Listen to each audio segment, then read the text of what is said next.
treasures I don't hold, and though the shine is dulled, that's how I'll always think of you. You were a young one then, but everyone begins. We were just children, heaven was a dream away. Running from monsters, I wish I could say that the keys that you were searching for, and the giants of the past have turned to dust. The world is ours to take, and no, it's not too late.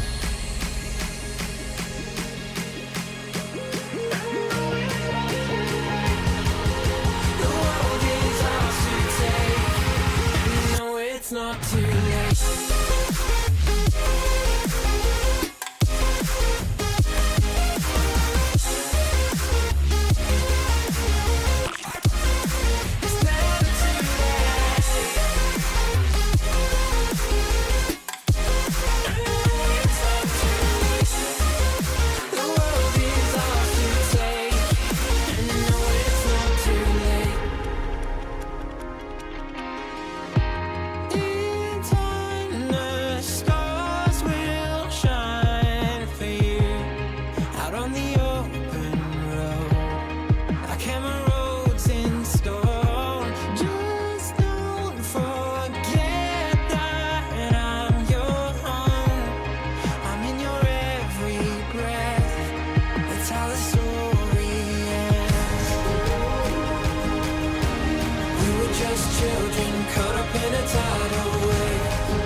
Children and heaven was a dream away.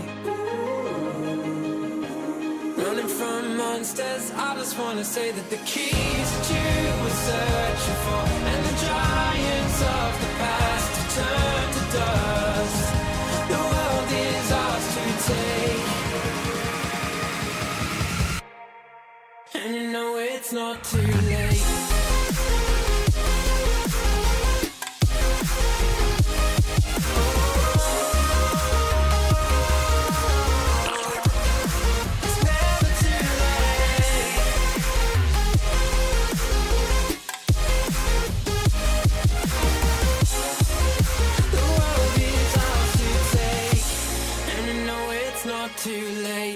Good afternoon, morning, noonday, night. Hello, everybody. Hope you're doing well on this Sunday. I know, live on a Sunday. How rare. How's everybody doing? Give me a second here. Thinking of like just starting the day, just finishing watching the OWCS match. Well, I don't know what will happen or not. I actually need to Crimson Simpson. Thanks for the Prime. Thank you. Appreciate that. All right, we're in. Got my level 5 endorsement thing there. Good morning, everybody. How are we doing? Let's put on some OWCS to finish the day here. Might already be over soon, but we'll just watch it for the fun of it. Sound good? Hard Toast, thank you for the 63 months of the Tier 1. Thank you. Appreciate it. It's live on a Sunday. Yeah, I decided I don't know, whether it's a full day, half day, whatever amount of day. I just wanted to, you know. Yesterday I took off because I wanted to get some stuff done, which I did. Got a lot of stuff done, and I also just chilled, and then So just gonna put on a match for now in the meantime while we just start. Okay, so give me a minute here. You're gonna hear sound. And then I'm gonna go here. Okay, we're good. But thank you, Hard Toast. Thank you, Crimson. Jack, thanks for the 10 months of the tier 1. Thank you. Good morning, everybody. So I missed a few matches, obviously, but yeah, we got CR, who, as you know, is a really good team. WAE and Epic. Thank you for the 18 months of that tier 1. Thank you. But good morning, everybody. Exactly. I took yesterday off because I got some stuff done. And it was good to get stuff done. I got a lot done. Emongg sword, emongg sword, emongg sword. How are we doing, everybody? Oh, you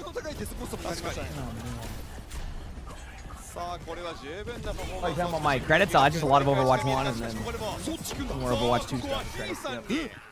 Did I miss about 4 hours? Oh, this? Yeah. This has been on like since like 3 a.m. But I like to see some matches. So everything I've gathered is Wuyang's meta. I'm gonna have to get one of these pro replay codes and let's watch like a pro Wuyang. I'm very curious. You know what I mean? I'm very curious. Hey, buddy, what's up? No one saw that. You're good, buddy. How's my morning so far? Pretty chill. Spent and lost the time, and yeah, you could see the mouse movement after that. Did Reaper play at this level? Yeah, Reaper's I think Reaper's getting played a little bit more. It's probably just to generally when you see like faster targets, it's generally just to make sure that you have a target that has a cooldown to survive.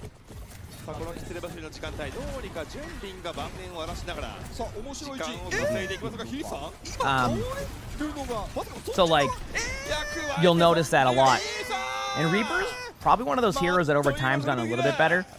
Still not my favorite to play just because of how much chip damage you can take, but in a pro setting, like it could be really nice because you kind of constantly have that support and your teammates are probably going to keep you up. So last time you tuned in to OWCS was season 12. Yeah, I haven't watched it in a little bit. I mean, I watch it whenever I can, is what I mean. It's good. OWCS has been really good, actually. It's been really good. Your birthday's in 2 days? Heck yeah, have an awesome birthday. And I think my schedule for next week, Chad, is streaming every day up until... I mean, I'm not going to say every day, but I'm definitely not streaming next Sunday. Football starts, but I'll probably stream most days. Lula's, thanks for the 9 months of the tier 1. Thank you. Appreciate that. So I'll probably stream most days, but we'll see what happens. We'll see what happens. Hey, Sally.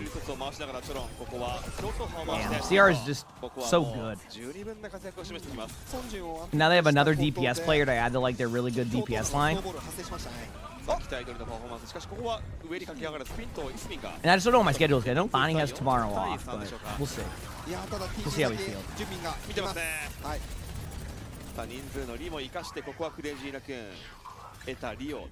But yeah, no, WAE is like, they're not doing bad on Atlas, but it's not going well either. You're playing Stadium with the same hero twice in their team. Yeah, that's a thing, yeah. They do know that exists. I'm sure they're trying to fix it, but usually it's the weekend, so no one's going to be, doing that stuff.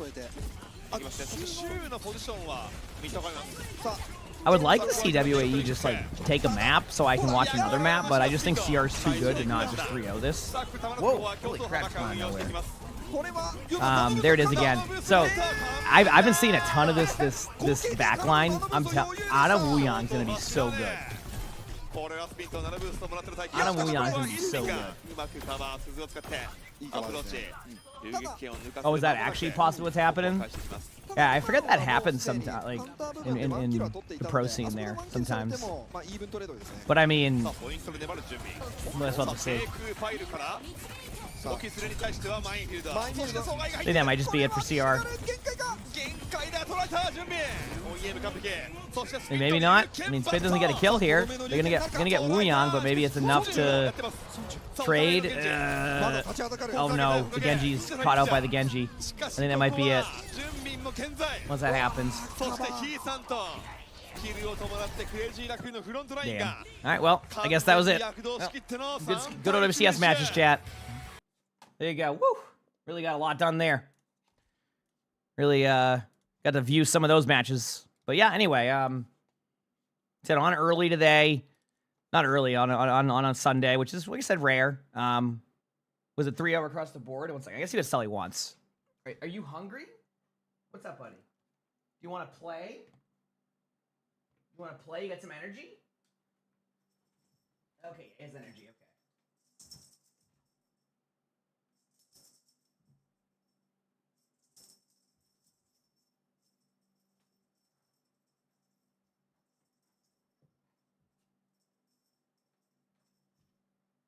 There you go.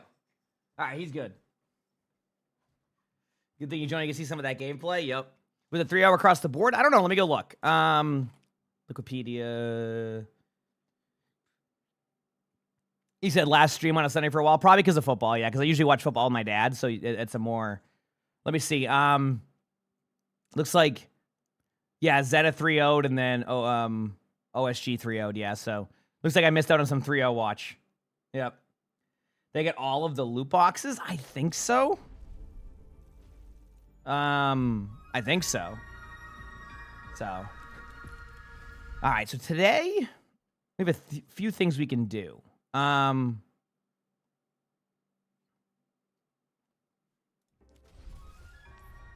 We'll figure that out in a little bit. Gotta go. Have a great day.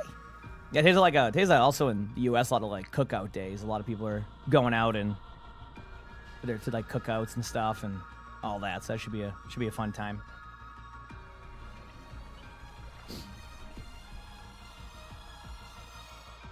You know what I do want to see? Actually, let me see if I can find it on my phone. I'm curious to see if I can find a Wuyang point of view from a pro player.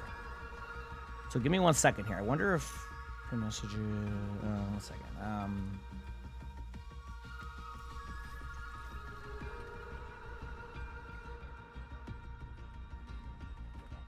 Let me see.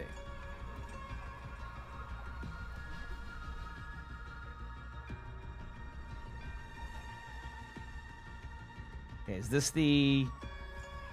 Here's the replay codes. Yes. 1 second, chat. Ooh. So we do have some replay codes. I wonder if I can get a...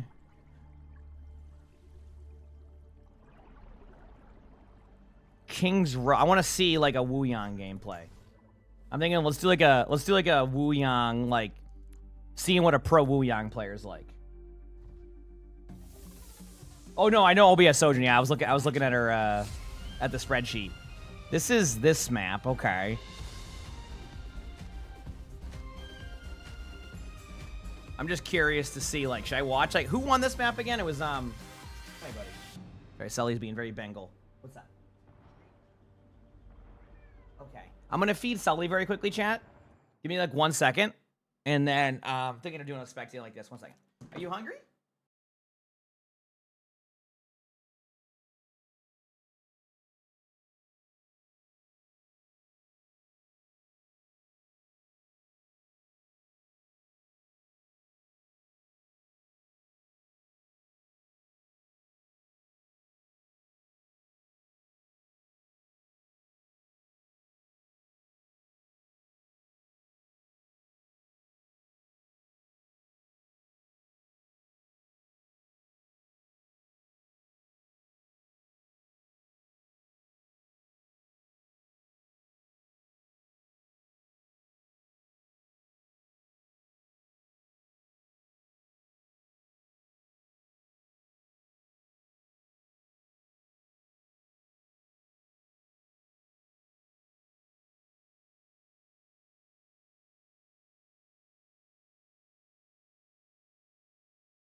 Okay, we're back. Yeah, I was thinking of maybe watching one of these matches. I'm trying to remember which one was the best of these ones. I'm trying to, like, figure out. But yeah, I mean, the replay matches were there, so why not, like, you know, give them a look and kind of see what we can watch, you know?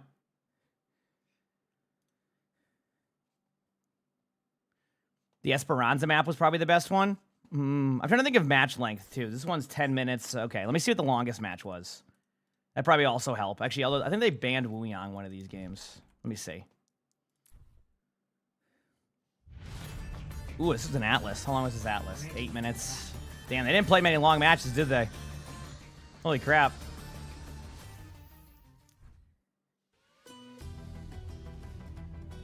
Ready for battle. Yep. It's going to be the first one. Because for YouTube, it's just good to have the longer games. Yeah, I know. That's what I'm saying. Like, oh, this replay already exists on my list. Okay. I think it's probably best to just do that one. The Basan one, because at least we get a little bit of map time and I can kind of like look at some of the cool stuff. Okay, so we know that. I know the result of this one because I actually watched it live. But I might as well, you know, we'll get it going here in a second. Okay. Ready for battle. And then recording. This is an impromptu one by me. I decided I want to watch a pro Wu Yang and kind of see how it goes. So just give me like a moment here. Yeah.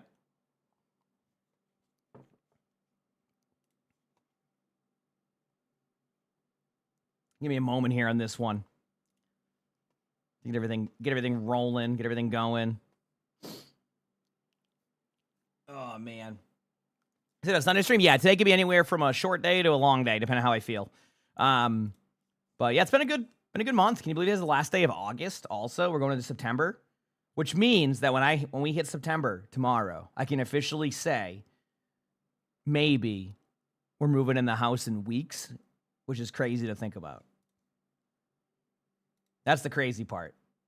So I'm excited. Hopefully we can get in as soon as we can. Am I watching the Eagles versus Cowboys game? When do they play? Eagles. Is that like the Friday game or the Thursday game? The Thursday game, yes. Probably. I mean, that's a nighttime game, right? So probably. I'll probably give that one a watch as we get closer. Yeah. Usually they lead off with the Thursday night football. They're doing a Friday football too. Friday football. I think they have like a Friday game too. I think it's like where they do it's Chiefs game. So yeah, it'll be. I'll watch those games probably because they're gonna be after I'm on off stream anyway, unless I like fall asleep or something, which is obviously a different story. But cool. Okay. Let me figure this out on what I want to do here, and then we'll go from there. There's games tomorrow for OWCS Japan, so maybe we'll watch those in the morning tomorrow too. I like watching matches, so I want to cover some more stuff when I can. Okay, so let's just do this here in a second. Finishing my coffee. What constitutes a long day? My normal long day is 10 hours. It's about 10 hours, yeah. So good luck. Yeah, good luck with all your stadium stuff. That'll be awesome. Is it like what, a few days or whatever? That'll be cool. Hey buddy.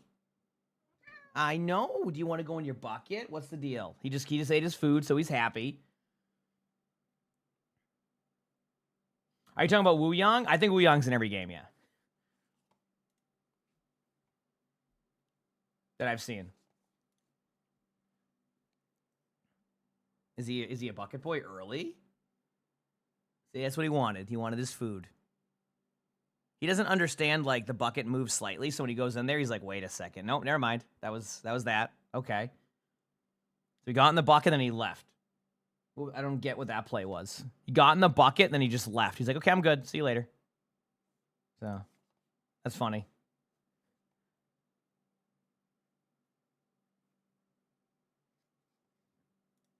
All right.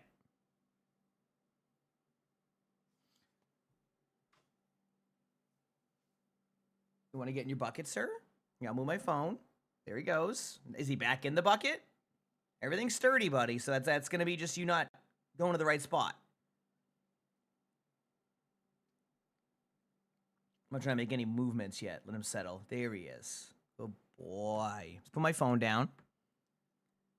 The bucket boy is in the bucket. Are you happy? Yeah, you happy? Good boy. Get some sleep, okay? What? Okay. All right, chat. So let's do this. Gonna record a video and then we'll kind of go from there, okay? So let's do this. All right. So today's video, we're gonna be watching a pro player on CR, play Wuyang. So OWCS just recently started again, and Wuyang has been played a lot, and I mean a lot. So I want to see kind of how Wuyang's being played early on. Maybe we'll revisit this in a couple weeks, see if that like the play styles expanded from there. This was a CR vs Falcons match, happened a few days ago. And yeah, we were able to get the replay codes because OBS Sojourn does an awesome job of uploading all these games, has like a whole spreadsheet for it. So shout out to OBS Sojourn for always having these replay codes. So let's see, kind of curious. I might pause here and there just to kind of see how it plays, but I just want to see how this goes. Now, also, this Ana Wuyang backline we've been seeing a lot recently. And it's funny because I've seen like a variation of like Kiriko in there too, and like, you know, Wuyang Kiriko, etc. But this backline that I've seen of Ana Wuyang, and I've seen it in rank too, it has a really interesting strategy, and I'll kind of talk about it as we go here. But you basically kind of have 2 nano boosts, and the way that you use them is really, really cool. A lot of the time you just use it on one of the dive heroes. So we'll see. But yeah, I want to see how like a pro player will play Wuyang. So here's Chorong. A lot of spam. It seems to be kind of what the whole setup here is like, basically don't really show yourself yet. And it's funny because like I want to point out, people are going to look at this and go, people are going to go, what the heck? Like, you're not even looking at your team. This is a lot of what happens in pro play where you position really, really well, and you just know that your teammates are going to be in the right spots. Like, you don't have to show yourself the whole time and then just fall over because you're an easy dive target. So you're actually watching as CR takes map control. Do you see how Chorong's like rotating around the map? This is perfect rotations. I mean, they haven't even really been on him yet. I love that. Puts the heal on to Shu for a second. Shu goes down. I mean, that's just a backline trade that can happen. And there you go. You love that about the high level games. Well, that's the cool part there. So, I mean, as you can see what I'm talking about with like really, really, really good position. And this, I do want to point out this type of position. And by the way, it works in multiple levels, right? It's not just because the player themselves has a good position, it's because the whole team does, right? So like if you say you try this in ranked and you go to like hide in a corner over here and you're doing this, the results may vary. And the reason why the results may vary is because everybody on CR here is in good spots, right? You're not going to have that in ranked all the time. So you do have to adjust your position in like accordingly, but that's why you're seeing it be played like this. It's really, really cool. So I like how Chorong's highest level is actually on Tracer at level 34. Hero level. That's a legendary loot box. But do you see how like this positioning has been just stay back all the way over here? This has been next to perfect. Like, look at how far they have to dive just to try to get backline pressure. You see that?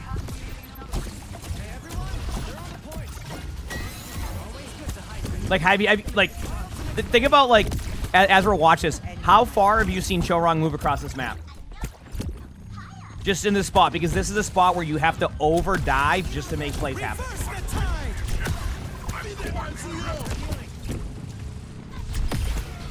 And then when the moment happens, like see like the team fight is going elsewhere and the target focus is shifting, you're seeing Chorong then get with the team. Do you see that? Yeah, I'm loving the shots too. Really good aim. And keep in mind, you're noticing, using the splash damage a little bit more. Like, using splash damage rather than going for direct sometimes. Like, you don't need to be super direct with these hits. You just need to do enough to poke them out, right? Like, you'll see it. Like, you see, like the launch right there. It wasn't, like, massively accurate, but the idea is, like, hey, you get on me, I'm going to do some chip damage to you. And chip damage is how you get kills. So, it's really cool to see. Now, look at the positioning. Going to default all the way back again. They know they can't push either. The funny part is, like, do you notice how Falcons actually know Chorong's here? Like, look at this. Like, you look at this from a point of view. Like, if I just, like, went here and showed you this, you'd be like, wait, what the heck? But do you see how the position is so strong, right? Like, do you see how this positioning is so strong that, like, even the diva, someone who's a great tank player, sees Chorong, goes, I can't do anything about that. Like, I just know that I cannot make this type of play because of the self-peel, right? So that's going to leave the only other really dive targets is to either help with the 1v1 in the Tracer or get on Shu. Now, Shu generally will play a little bit aggressive here anyway because one of the supports does need to be in line of sight sometimes. But the idea here is that Shu is probably going to, like, nano Genji or something. I forgot. Or John Bin, depending on where they're at. I'll keep in mind, I don't remember the match specifically, even though I watched it. But that's the whole point here is, like, you're going to see an aggressive play. in the position and shows it. There's a nano on Genji, and then now Chorong can push up because the health is there, see? So do you see how this positioning is like play hide and seek, go in the back? Yep. And you're right, and if they dive Chorong, then that's going to leave the rest of the back line. Yep, exactly. The rest of the back line on the other team is now going to be susceptible to being dove, and then even if you lose Chorong, then you trade. But as you can see, a little bit of an important note here, as the team fight breaks out, Chorong then moves up. Do you see that? Like how when now the cooldowns are being used, Wu Yang's getting aggressive again. But it's a lot of patience and spam. It's very much like how you would play Zenyatta, but with more mobility. That's how I'm kind of like getting the vibe of this game. Yep. But just notice this on Chorong, a lot of spam. Gets aggressive when the team's being aggressive, when the play is to be aggressive. Plays really safe and smart and just spams out damage when chilling. Because the heals are not going to be super high, but when they go for your teammates, you can burst heal. So I just wanted to kind of showcase that right there. I thought that was a very good play. And it's cool because I didn't really get to watch it from that point of view when I was spectating. And it was really, really cool to me to see that now of how, like, they all just kind of backed up and played super smart. So that was actually really fun to watch. I didn't even realize how strong that positioning was. Because even when we were watching the match, like, I wasn't even seeing that. Like, we were seeing other parts of that. That was really, really good. So a lot of what I'm seeing from the pro level of Wu Yang right here, and I'm sure we'll see it expand out as the weeks go on, is play safe, almost play like Zenyatta, constantly spam damage in locations, keep your heal up on somebody, and then be ready to peel for your other support when need be.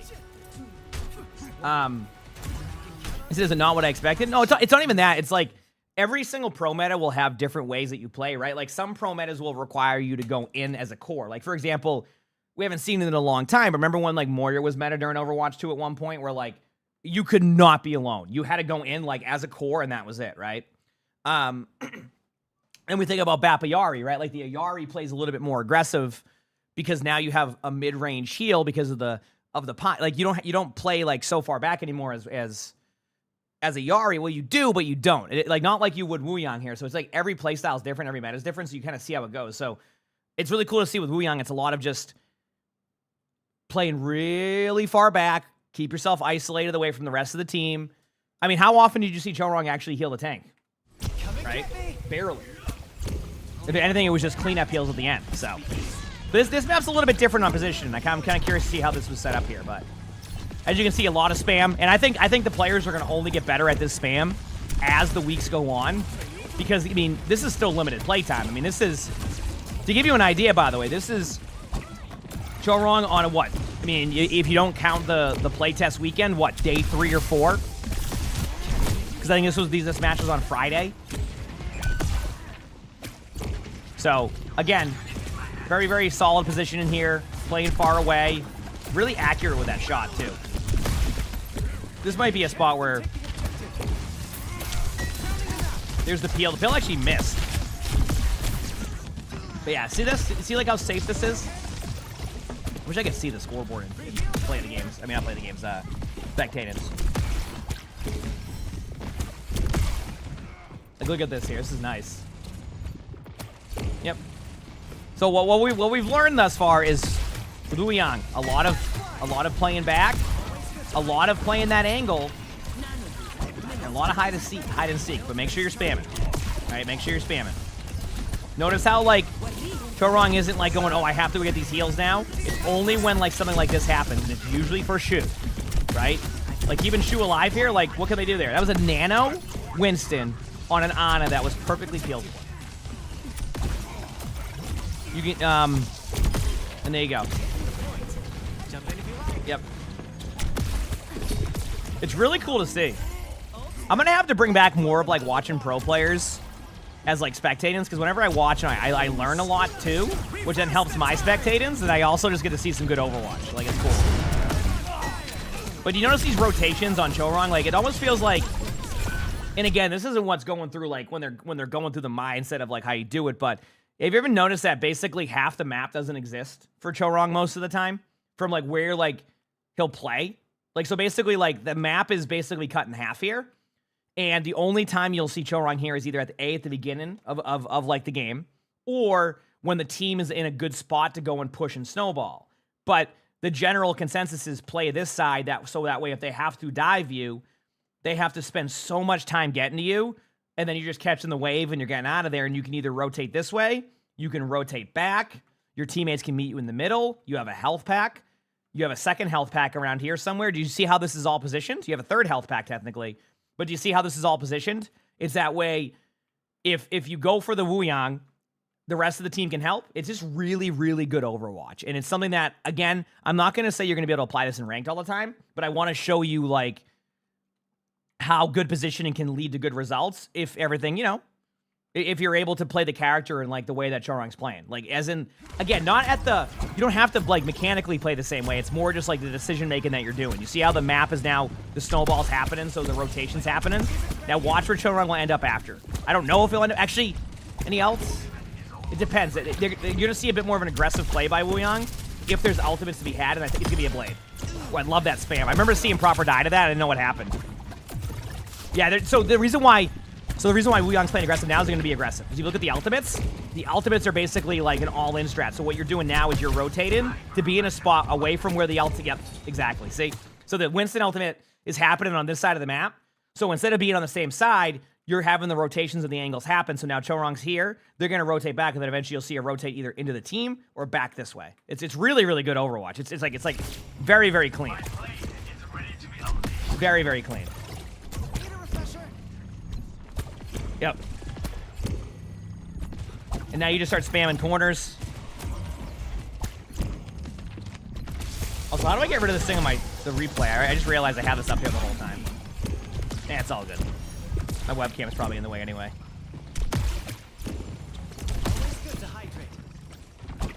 Yeah, their team's playing aggressive because they just had obviously a blade, so now you're just doing some spam.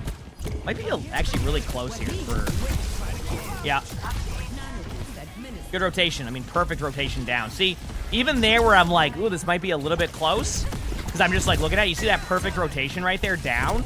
Already had a plan. You said press control? Okay, thank you. There you go. Already had a plan in place. You see that? Already knew where he wanted to go. Already rotated down. That was perfect. That was perfect.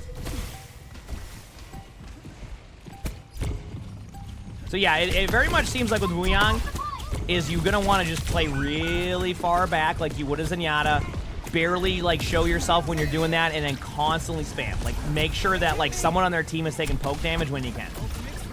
Yeah, it's really cool.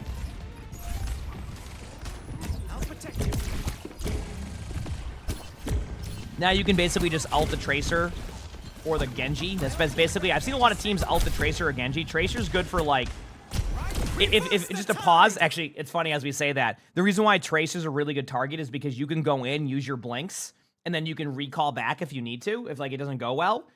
I've seen a few teams give it to Genji, and actually I think it happened to, I don't remember if it happened to CR, if it happened to Falcons during this like series, but I think it was Genji got the Wuyang ultimate and then dashed, and then that was it. They all just ran away. I think it might have been a proper or something, and everybody just ran away, and you're like, yep, there goes that. So like if you don't, Tracer is probably the safest pick because you have the ability to stay on them, and then you can just basically disengage out. And as you can see, that's exactly what Tracer did in the backline, the fielder there with Heath. Do that.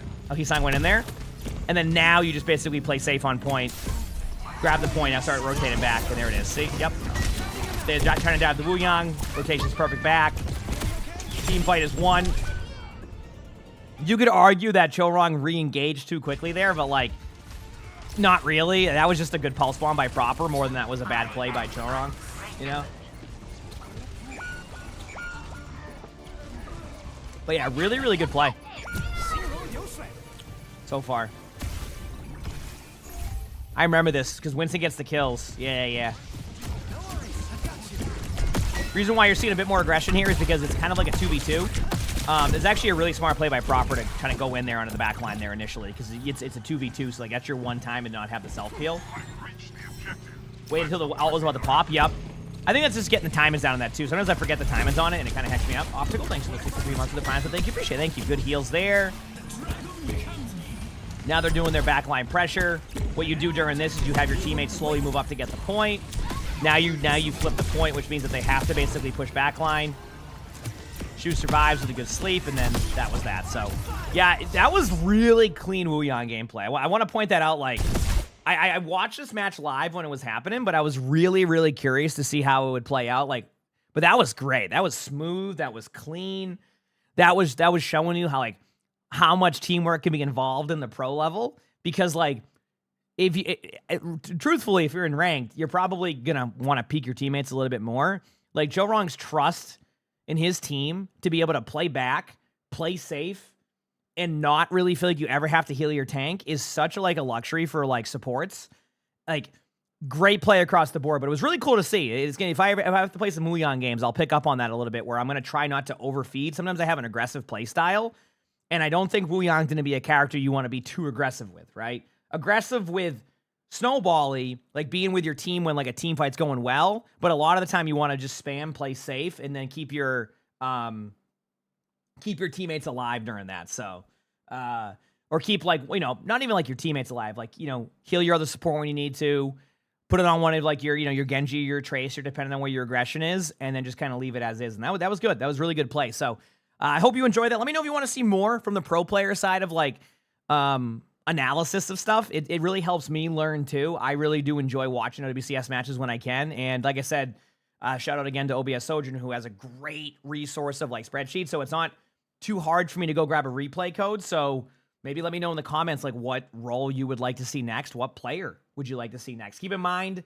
sometimes I can't get replay codes for teams, but for the most part I can. So, and also as of right now, NA and EMEA have not started their stage yet. So I won't have any replay codes of like, NA players or like EMEA players or anything like that, because I think they start, I want to say on the 6th or something. So a little bit away. So there you go. I hope you enjoyed. We have more you can watch here. Click the videos. And yeah, hope you all have an amazing day / night. Boom, done. You like my impromptu video chat? I just randomly decided to do that. That wasn't even like a, hey, go do this. It was just like, you know what? Let's do this and see how it goes. I just like watching pro play, I just like watching pro play. That's how it is. I think it'd be really fun. Oh, Shu is really good. I agree. Oh, they're both good. I mean, they have a great backline. So, nice random video. You love watching Donghawk? You know what? You want to do one more, chat? You want me to do like a tank player? Keep in mind, I only have Friday's matches, it looks like. Who is a tank player you want to see? T1, right? They have a really good tank player, right? How was the cheeseburger matches? Was there a good cheeseburger match? Say, let's fire up ranked and play Hog. Didn't they buff Hog? I'll do one more. Heck yeah, let's send it. Let's do one more WCS match. I'm down. Looks like I'm in the mood to record, chat. Let's get it done, baby.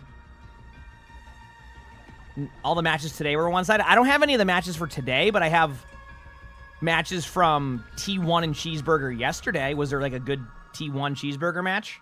Yes, you're hearing that right, chat, by the way. Let me see. Replays. Gibraltar. How long was this game? 11 minutes. Oh, God. How long was this game? I'm trying to find the longest game I can of this series. Is it now? Do I say it right? Is it Donghawk? Is that how I say it? Ready for battle. This is okay. This is 13 minutes. Oh, I think is this where they went Roadhog? I woke up yesterday and I'm like, I might go live, and then I saw a Roadhog and I went, dude, I missed my time in here. Okay. Ooh, Atlas was really good though. Atlas was really good, but there's no Wrecking Ball, right? I want to see some Wrecking Ball. Okay. That must have been a Wrecking Ball ban, guaranteed.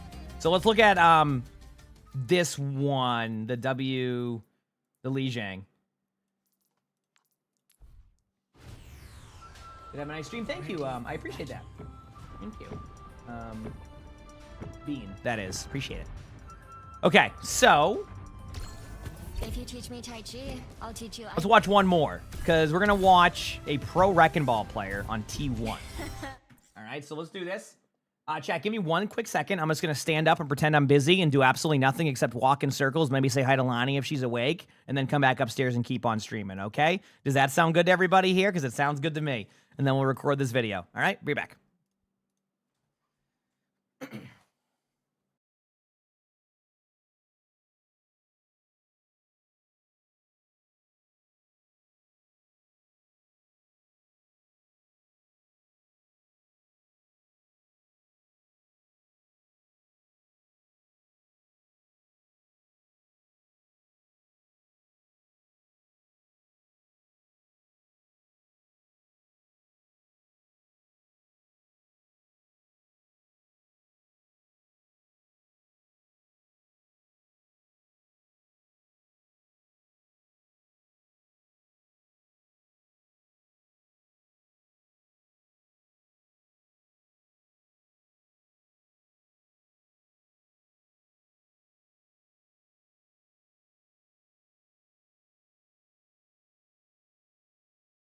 All right, we're back. Oh, boy, I just did it again.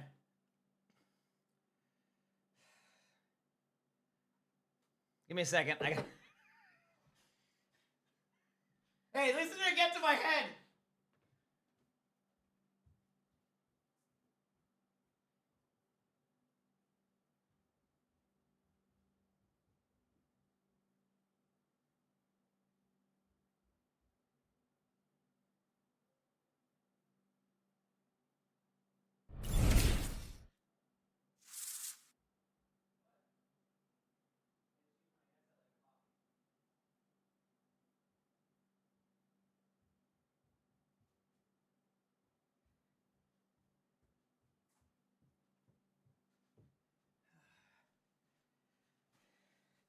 See, this is why I don't stream on Sundays, chat, okay?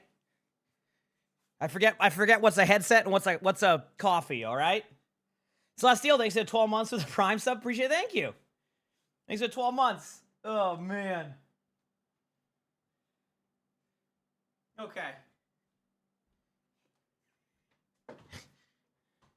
Well, I was distracted, okay? And my coffee was... Why'd I put my coffee in the headset spot, all right, chat? Listen. Not my fault, all right? Well, technically it is, but you know what I mean. You know what I mean. All right, chat. I didn't really play much WoW yesterday. I did a couple dailies and listened to football podcasts, so. All right, we good? I can put the chat back on during this. I think I forgot to put the chat. Oh, that's a bingo. Oh, no, my chat is on. Okay, I forgot. All right. Okay. All right, so today's video, we're going to be watching another pro player today on T1. So this is from a match recently, T1 versus Cheeseburger. Yes, you heard it right. The other team's name is Cheeseburger. Really good team though. They've had a lot closer matches recently too than people expected. So it's really cool to see. But we're gonna be watching a pro Wrecking Ball player today, Donghak, and has one. I would say considering one of the better Wrecking Balls too. Obviously, Junbin on CR is really good, but really good Wrecking Ball player. Has been playing ball even, kind of like T1 is a team that you always hear about CR and Falcons. A lot of people don't even realize. Stage 2, T1 won OWCS Korea Stage 2, right? So this is a team that is still constantly battling these teams and has really good matchups. So I wanted to see how a Wrecking Ball plays. As you know, Wrecking Ball's gotten some... Wrecking Ball's interesting right now because Wrecking Ball has a little bit of a momentum shift after they had the Wrecking Ball bug, but is also really good because of certain perks. And also, you get to see a little bit of Roadhog play during in this match too, to maybe counteract this Wrecking Ball play. So let's see how it goes, and we'll learn some stuff on Wrecking Ball because I also too would like to get a little bit better at Wrecking Ball.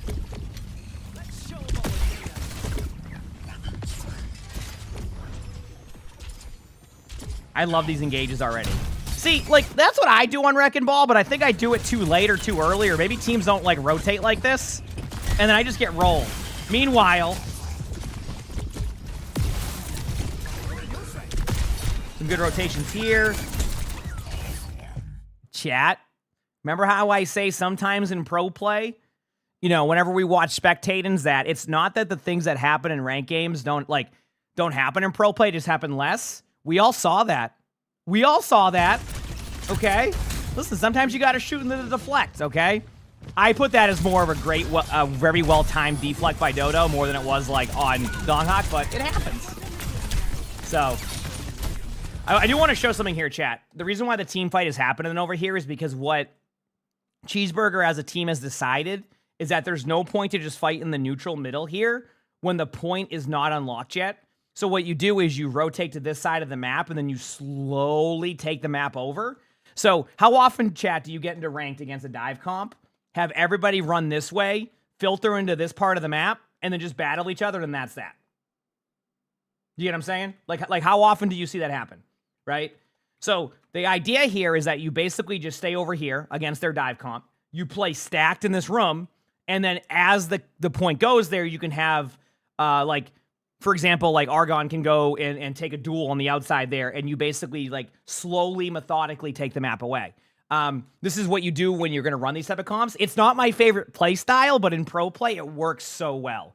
Getting your teammates to do this in ranked and do it correctly can be really tough. But that's why you're seeing a little bit of a different play. And this is also why pro play can be so different sometimes than like ranked, because getting your teammates to commit to being able to go to this small area and hide is tough. So, what's the difference between fighting in that tiny room versus the other? I'll pause for a second. What tiny room are you talking about, Meme?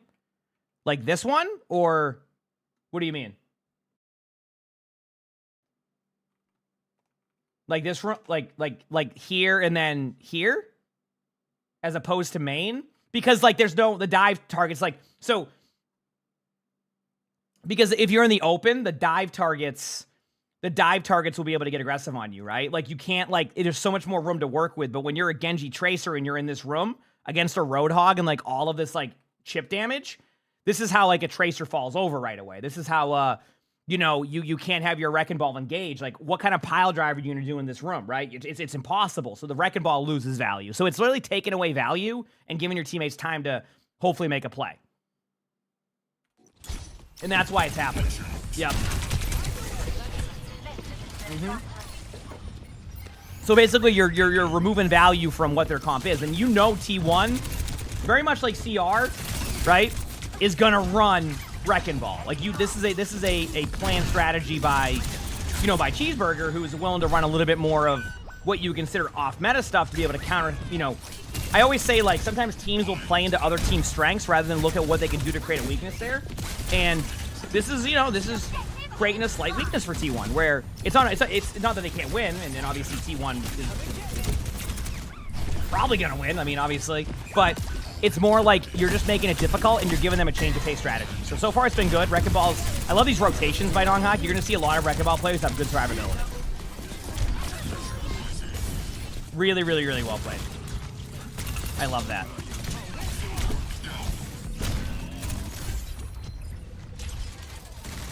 Yeah, we've just seen a few players like that. It used to just be like Wrecking Ball one tricks and then became like really, really good pros of that. I'm trying to see, like, what the neutral is. Okay, one thing I always struggle with personally when I play Wrecking Ball is what do I do in the neutral? Do I want to hide as Tracer? Like, you know, you want to play hide and seek. Do you do poke damage? Where do you set up? So, like, I'm learning here on how to properly deal with this. Also, is the boop still a little bit scuffed on Wrecking Ball? Because I remember when I was watching a little bit of this match, I saw Farmer playing really, really close in the sides here. And, like, I felt like the boop wasn't able to get anybody. See? See that? It's so funny. They fixed it? Okay. Do you see that right there, by the way? Like Hog, you can't boop Hog off. Hog went 2 feet. And that's not with that's with the tank passive. That's not with the bug. That's with the tank passive.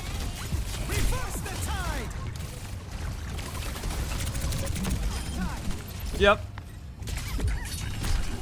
So that's why it's really cool to see that strategy, is like recognizing that tank passive and then just sitting there.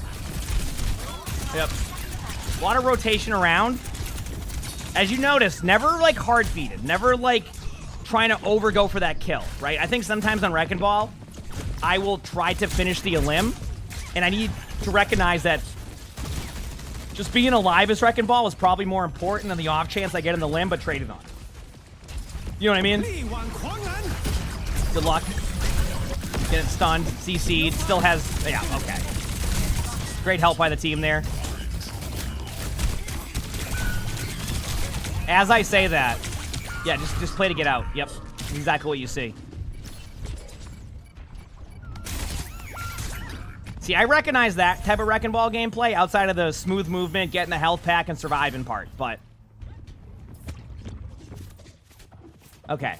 So they know Wrecking Ball's up here. I want to see what happens here in the neutral. Neutral, by the way, you'll hear me mention neutral. It's when there's nothing happening. There's no ultimates. You're not having, like, a, like... solidified team fight in certain spots. You get what I'm saying? Like, it's a little bit different than what you normally see in these type of situations.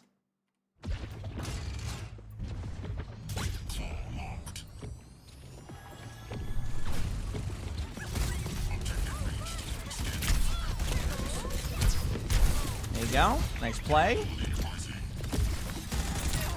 So you see how, like, the whole team's there, but then takes the engagement outside here again? Good play, but I gotta give credit to Cheeseburger. Their position has been like really strong for playing against this comp. Keep in mind, like, historically, Wrecking Ball is like, and I can't speak for every Wrecking Ball player, but most Wrecking Ball players want to have a control map. right? Like most control maps, 2 out of the 3 maps are really strong for Wrecking Ball. Like really strong for Wrecking Ball. So it's really cool to see how teams play against that, where like Wrecking Ball is already such a like a really good hero. So yeah, it's just cool to see like how Cheeseburger's approaching this, because T1's a great team, by the way. To reiterate, T1 is really, really good.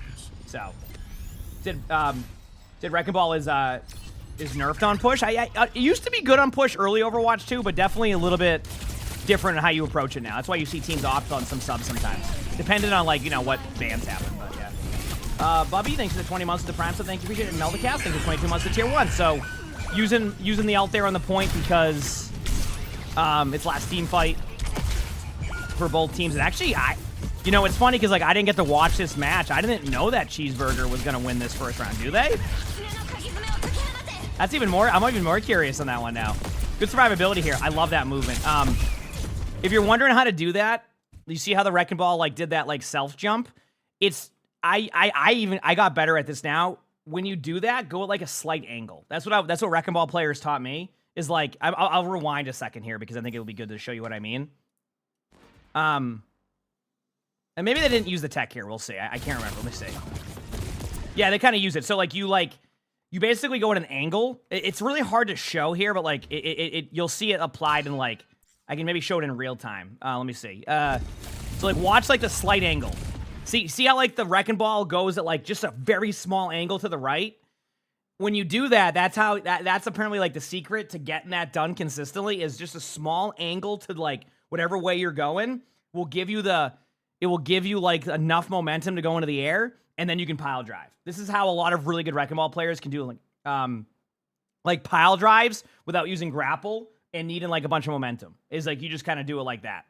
So how's it going, Beaver? But yeah, I wanted to showcase that one. It's like you have to go ahead, just angle it slightly. You don't understand it? Like, okay, when you're playing Wrecking Ball, like if you go straight up to a wall and I try to do that tech, it never works. But if I just like move my mouse slightly to the right or left, and like you know how like okay, if it's like this and you just go a little bit this way, you'll get momentum up. And it's not gonna happen the whole time, but then as you get better at it, you basically like you can do it like 100% of the time as long as the wall like allows it. It's most Wrecking Ball players know that, right? Yeah, Beaver plays a lot of Wrecking Ball, might know what I'm talking about. Like the way to like get the tech to be able to pile drive without having to use your grapple to do so. Or like sitting on a high ground from the get-go. Like the tech to basically like just give yourself a free pile drive without having to rely on the other cooldowns. You got to angle and bounce back. Yeah, so Beaver basically was explaining that. So like, yeah, you angle and then slightly you pull back a little bit, free slam. There you go. See? So I wish I could explain it in the best way possible, and maybe Wrecking Ball players can do a better job, but like it should give you an idea. Now, obviously, we're not seeing Wrecking Ball on this map. Now, is this Control Center? Okay, so remember how I said earlier Wrecking Ball was good usually on 2 out of 3 control maps? This is Control Center, right? It's hard to explain. It is, but it's like I guarantee someone will pick up on that and realize what we're talking about when they do that. Control Center is not good for Wrecking Ball. You don't have much space to work with. I mean, you can, like, this part of the map is really high roof, so you don't have as much spots. You're kind of stuck here. It just isn't a good Wrecking Ball map. So this is what I meant where, you know, while Wrecking Ball players love control maps, there is a world where 2 out of the 3 maps work, 1 doesn't, and this is the one. So this is where, you know, if you were Cheeseburger in this situation, you're feeling pretty good going to the second map. But they're running the Roadhog against an Orisa, so I expect to see a swap. What, Hazard or something, maybe? I don't know what the bans were. I didn't see what the bans were going into this, so.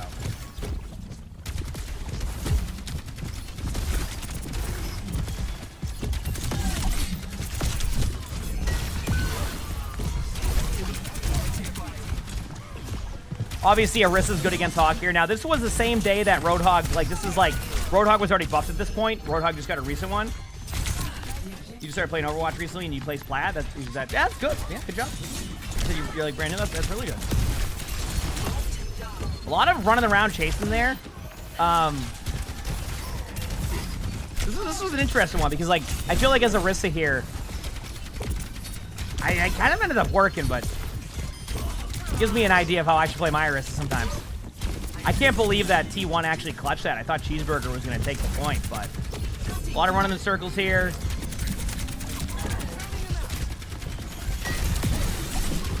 Yep. Just getting on the Hog. Man, Hog has some survivability here, Chad. This is pro play here. And that Hog survived for that long. Holy crap. Holy crap. Thor, thank you for the raid. Hope you had a great stream. Sorry, I was just pausing for a second here. We're watching I'm just watching a couple of OWCS matches, kind of seeing the flow of stuff. I'm having fun. But yeah, thank you, Thor. Hope you had a great stream. Heck yeah. Heck yeah.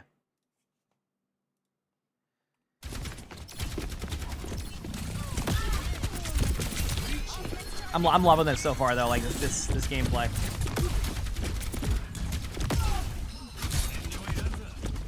Heck yeah, I'm glad to hear you enjoy. Let's go. Mauga swap makes sense. The Hog would be bad against the Orisa, even with that survivability. You're basically running in circles. So here we go. Oh god. Ooh, what a huge play. Again, I'm glad you enjoy. I love to hear it. And some of this Orisa gameplay is it's Orisa.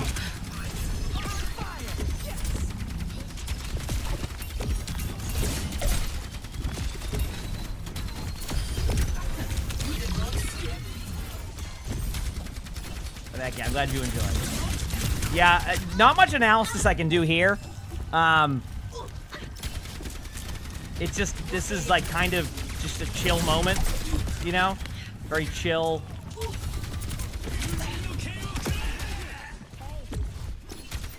I honestly, the more I've been watching these OWCS VODs, I need to start doing more of these. I'm realizing that as we go. Because, like, I'm learning so much for just myself, too, that, like, this is going to make my spectating better, too. Just learning, like, some things that maybe I've, you know, I don't scrim or anything, so, like, sometimes, you know, you'll fall behind a little bit on the playstyle aspect of what you're supposed to do, because you get so much into the ranked, like, mindset sometimes. So, like, it's good for me as, like, a refresher also. Yeah, you're just holding the choke, waiting for something to happen. But, like, you notice how, like, okay, a problem I run into, and I don't know if anybody else has this, is, like, sometimes I feel like I have to do something when I'm playing Overwatch. Like, if I'm not doing something, then I'm just not doing anything. And what I'm realizing here is, like, you can still kind of just sit there and hold your button down and not, like, run into their team. And that's kind of what we just saw here from Donghawk. Like, it wasn't like we saw anything spectacular on Orisa. It was just like, wow, you hold your button down and you spam some damage randomly and you can just sit there, right? Me, I'm like, I'm not doing anything. Do I need to go for backline? Do I need to be aggressive? Do I need to run in? Do I need to do this? Do I need to do that? And then, like, that, like, it's cool to see that even in, like, the pro play, sometimes, like, you're going to be in those, like, neutral moments of doing nothing. And, yeah, just spam some damage in, you know? Like, just, like, this was a rough round for Cheeseburger. They got nothing going here because they basically had a strategy going in that they were going to play against the Wrecking Ball, and it didn't go as well. Also, Fox, thanks for the 12 months of the Tier 1. Thank you. That is almost a year. Thanks for 12 months. So, I imagine we're going to see a Wrecking Ball swap again, but again, I haven't seen this match. It might just stay in Orisa because of the Roadhog. We'll see.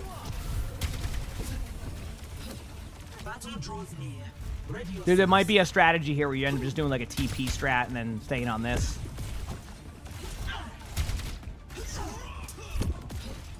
Like I said, I didn't get to watch this match. Yep, there it is. Nope, Wrecking Ball.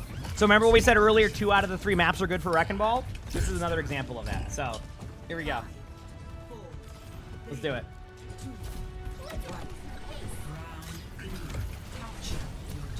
Doesn't take the TP.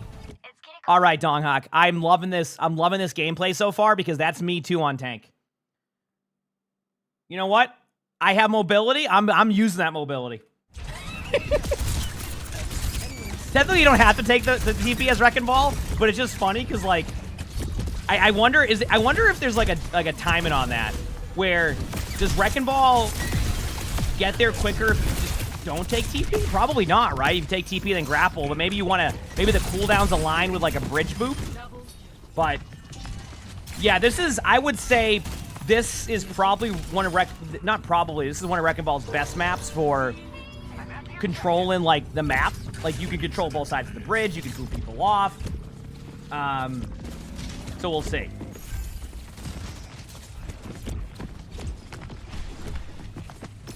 There you go.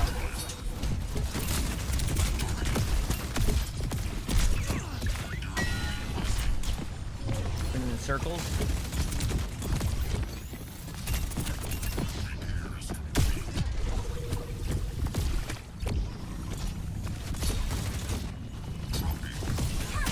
Oh, also, a little bit of a note here. You notice the Wrecking Ball took the perk with the pile drive. There's been a lot of question about, like, will Wrecking Balls use the anti-CC perk? A lot of the really good pro Wrecking Ball players don't need that perk.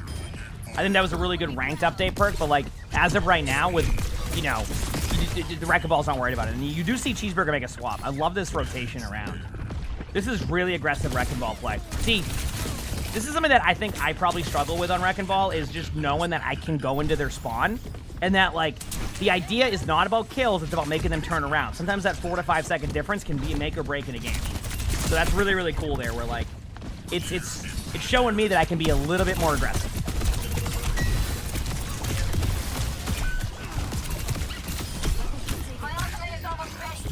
Would I take the perk if they Ana? Probably not. I think, like, I mean, maybe I guess, like, the theory there is, if Ana picks the is Groggy still exist? I don't remember the perks. Is Groggy still around, or did they get rid of it? Sorry, there's so many perks, I just forgot.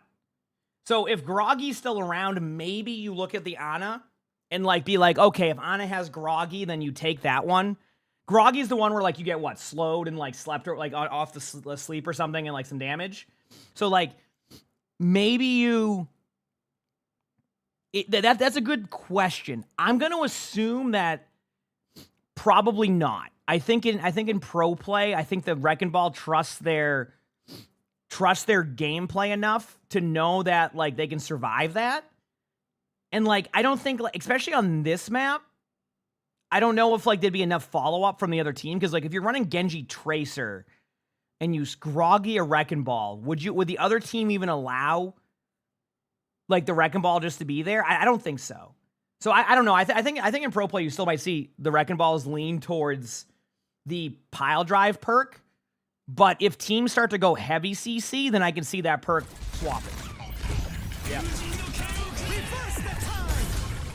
So it's hard to say. Yeah. Someone, okay, sorry, I paused again, but somebody brought up that, and I did see that too. I saw that during the CR match, actually, where what teams are doing now is they're waiting for Wrecking Ball to pick their perk, and then if Wrecking Ball doesn't pick that perk, they go into a CC comp. Risky sometimes, right? Like, because getting your second perk it can take a while, but, like, but it's on a bad strategy if it's a long map, right? Maybe like a flashpoint or something, or I guess you could do it during this too, like if Wrecking Ball takes this perk, you go Somber after, so it is a viable strat. What if Wrecking Ball waits too? Then it's just a mind game at that point. I mean, I would say it's better to not have to switch to Somber and make the Wrecking Ball not pick that second perk for, like, more control in the air than it is to, like, you know what I mean? So, like, it would probably go in favor of the team that's not doing that, right? Yeah, a lot of backline pressure here from T1. It's been really, really nice to see. But nice shot. So they don't pick perks the entire map. I mean, you could do that. I mean, there's a viable option of doing that. I don't think that will happen, though. I think a lot of the time in pro play, like, teams just they basically trust their skill set of, like, they've been playing Wrecking Ball for years against the best players in the world. Generally, at that point, you know how to, like, self-sustain, and that is why it's a huge part. But really, really good job there by Donghawk. I mean, honestly, like, from a mechanical point of view, you can see the mechanics. And I think the most important thing I picked up from Donghawk here was, and I don't know if anybody else got this vibe, just being available for your team at all times is the best way to play Wrecking Ball. Didn't go for too many, like, individual plays, didn't hard feed, wasn't getting 5 at a time, but was always involved in a team fight and was always available when needed, right? And I think that's what I learned from this, is, like, availability is so key. And that was what was... Sometimes I need to remind myself that on Wrecking Ball, is that while securing a limb is important sometimes, you don't have to always go for that. And I think that's what we saw, was being annoying, rotating around the map, you know, going for boobs, making some backline plays, helping the team if necessary. Like, it was just, sometimes I need to remind myself that you're just getting CC out. So, anyway, that was really good to watch. So yeah, if you enjoyed that, let me know. Let me know what other players or heroes you would like to see be played in pro play. Obviously, not every hero's being played, so it needs to be, you know, I don't think we're going to see much Hog outside of what we just saw there from Farmer, but maybe I'm wrong. But yeah, let me know. And yeah, you can leave it in the comments. Hope you enjoyed. We'll have more videos to watch. Check them out. And hope you all have an amazing day / night. Done. There we go. Cool.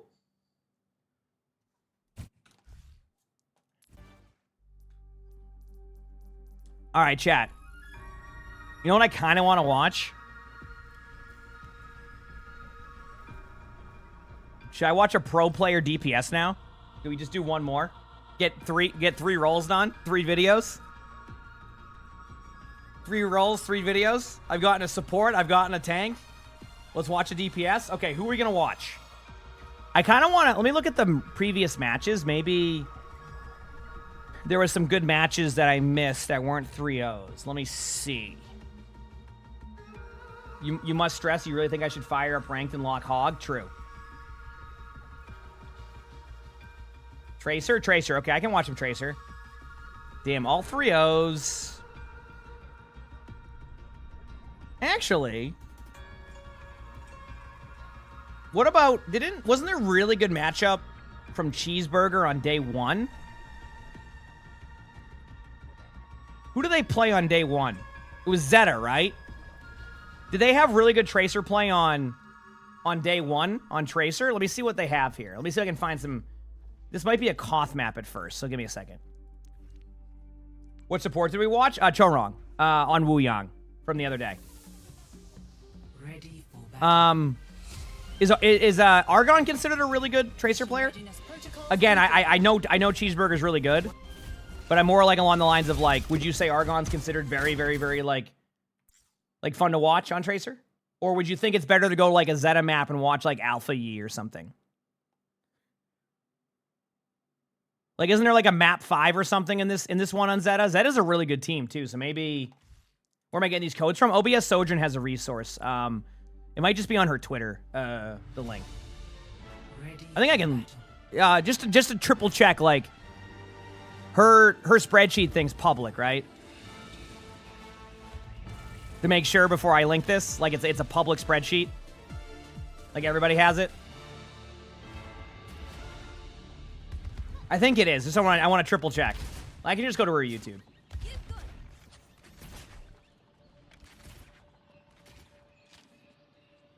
By the way, crap, I got you some videos. I got to sub to her YouTube. I wasn't subbed to her YouTube. I got you. There we go. Sorry, you're gonna hear some sounds here. 5, 4, 3, 1. Attackers incoming. Defend objective A.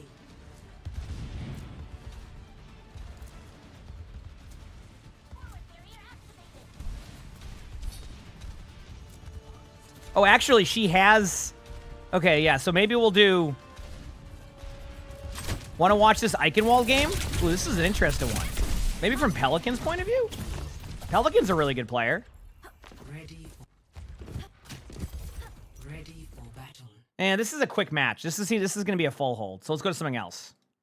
I want to find, like, a longer game of, like, DPS play where, like, there's a lot happening. I mean, Pelican's a great player. I'm just trying to figure it out. Give me a second here.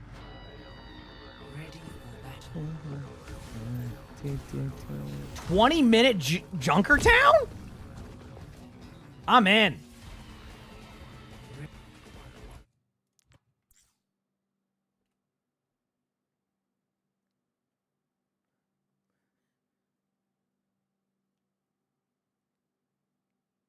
Are we done a bingo recently? I can't remember what last bingo we did.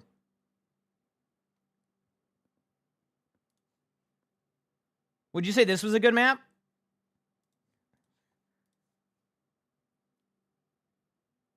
See you, Poison Ivy.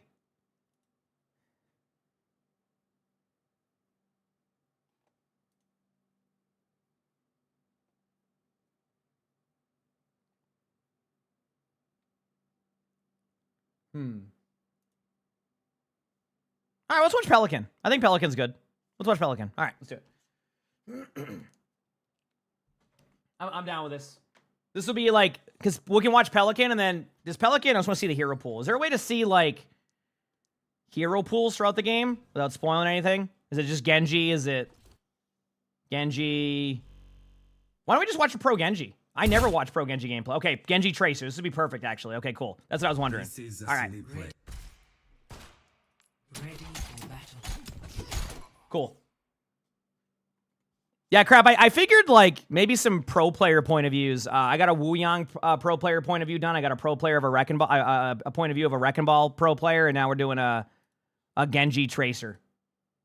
These are tournament matches, yes. This is Zeta versus Cheeseburger.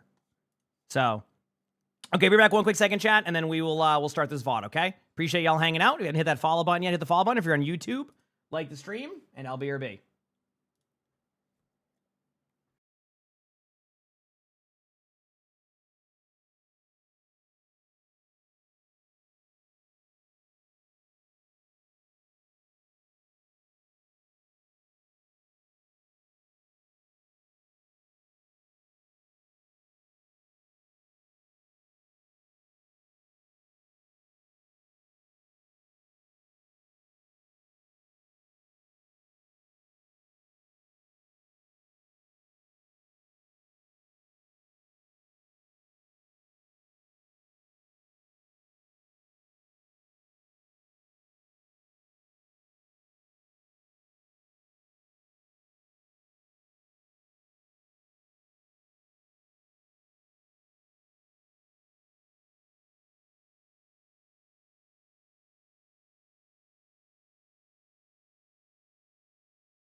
All right, let's do this.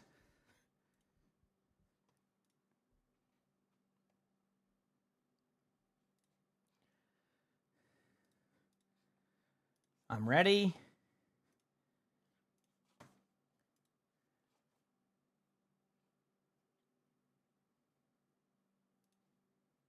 All right, we're good.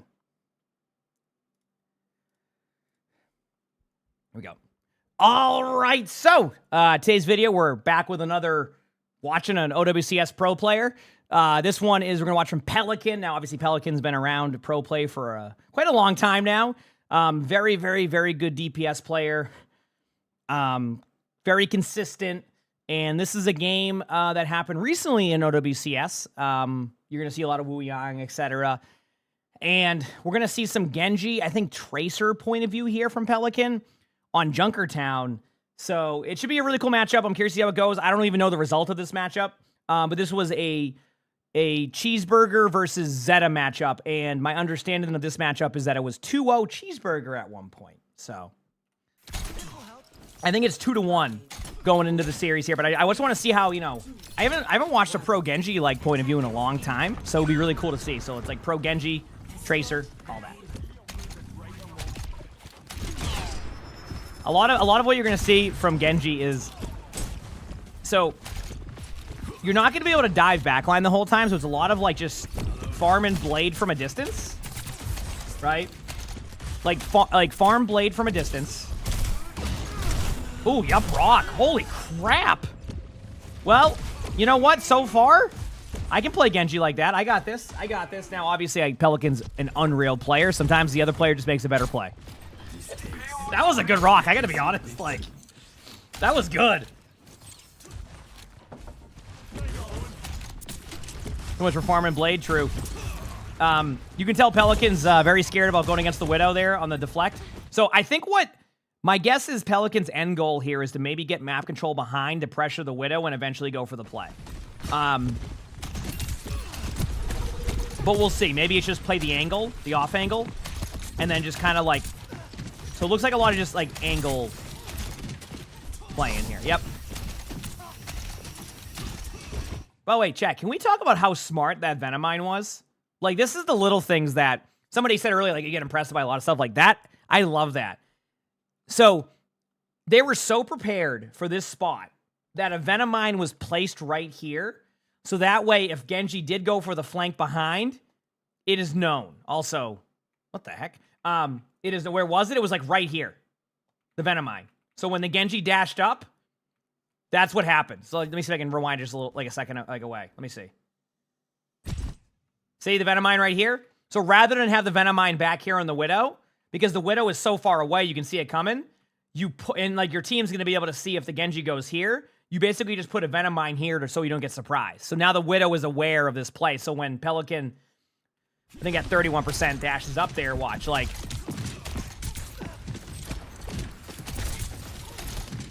watch, into a Venom Mine. So now you have that vision, you know what's going on. See? So they're pinging the Widow, and then, yep. So Pelican did exactly what we thought was going to happen. You're basically just going around the map to get in the Widow. Widow used grapple. They're going to call this, and then going to fall over. But very good, like, methodical play. Do you notice how that took a minute and a half to get that done? Sometimes that's what you got to do. It's not all just about, like, you know, just dashing into their team and going for kill after kill. Sometimes you just got to go take care of what the problem is. How many times have you been in a game where, like, a Widow will dominate, and you're basically talking about how the Widow's dominating, but, like, there's nothing happening like that? That's why it's important as a DPS sometimes to take angles and to not just stack on your team, right? You hear about it all the time, like, you know, don't stack, play a different angle, because when you stack as 5, you know, while that you kind of used to be, you know, Overwatch, it's changed a lot over the years, and a lot of it is taking an angle and making them have to turn around, and if they don't turn around, you get a free kill on Widow, and that's what happened. So...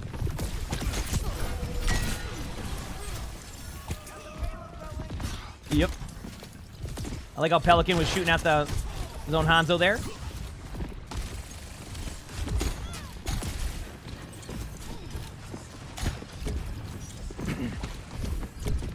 Here we go.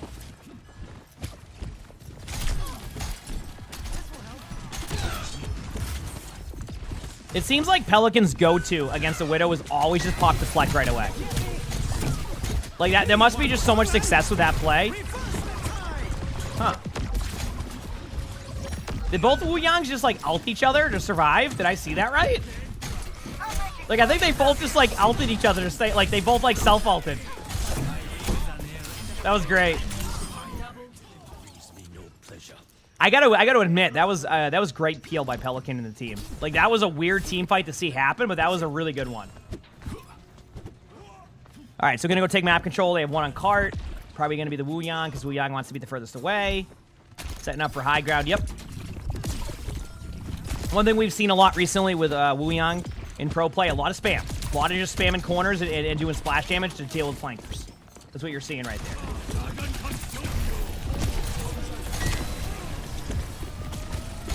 The ult icon. Just because, like, in the replay viewer. Oh, Nano Blade time.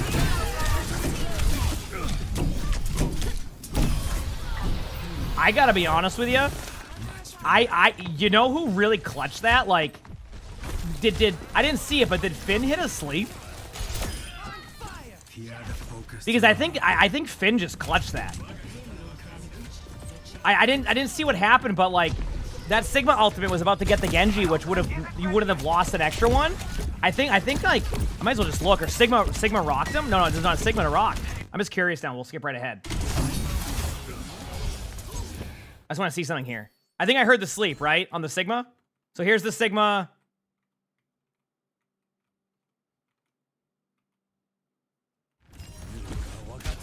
There's the play. Sigma's backing up. I just want to see this. Now I'm just curious. Yep, it's Finn. Look at Finn. So do you see Finn running up? Watch. Hits the sleep, which then saves the Genji. So the Genji actually gets a kill because of that. Wow, that was cool. I was wondering what happened there, but that was a really good play. That's how that went. Okay, we're back in.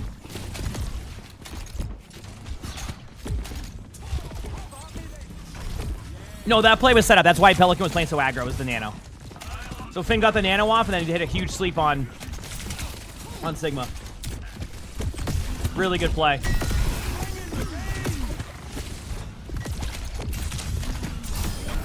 Nice play.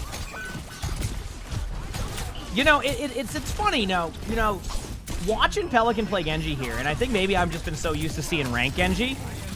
Like, I could, like the Genji style of just, like, kind of, like, just poking out and not really being too aggro, I really like.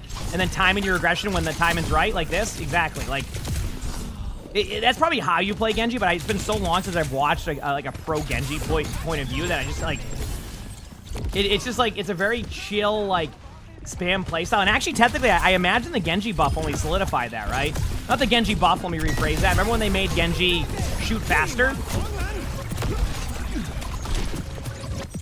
Like, it's just like, now you can do that even more so. Ooh, look at this play by Pelican. Holy crap. A little bit aggro, and that's kind of what, that's kind of what I expect to happen with, like major aggressiveness there, but ends up getting one, and that might be enough. Has Blade. Probably going to wait for Nano, and maybe not. Hi, Sully. Let's see. What? Yes.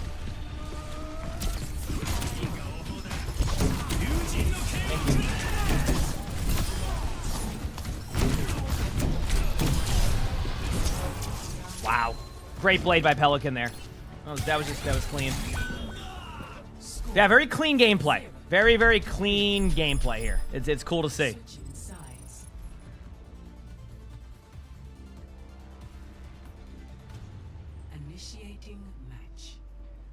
All right. Go to the next round here. It's a longer game, so I'm curious to see how the defense goes. Yeah, we're not spectating a live match. You're not able to do that, but we're watching, like, pro player point of view, see what we learn, talk about things we're, like, seeing, and then, yeah. 5, 4, 3, 2, 1. Attackers incoming. Here we go. Hi, buddy. All right, so playing kind of in their spawn here. This is I didn't know you could, like, sit on top of that spot. See, this spot I never really, like, I mean, what heroes do I play that I'd be up there? That's cool to see. It's like a spot you can kind of spam from. It's very safe, too, because you can rotate out. That's cool. Like, I didn't realize you could stand on top of this rock, because I don't ever play a hero that needs to. So, good to know if I ever play Genji. Maybe my Mystery Heroes Tuesday will pick up on that, you know?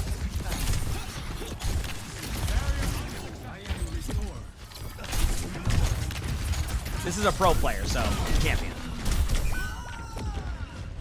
You know, listen. I think Pelican's doing what the team wants there, but I got to give credit to the Sigma there. Like, the Sigma rocks have been, like, deadly. Like, that was just a good play again. Apparently, that's just a part of Pelican's gameplay loop here on this map, is get rolled by the Sigma on the first team fight and then roll the rest of the way. You know, it's just a part of the gameplay.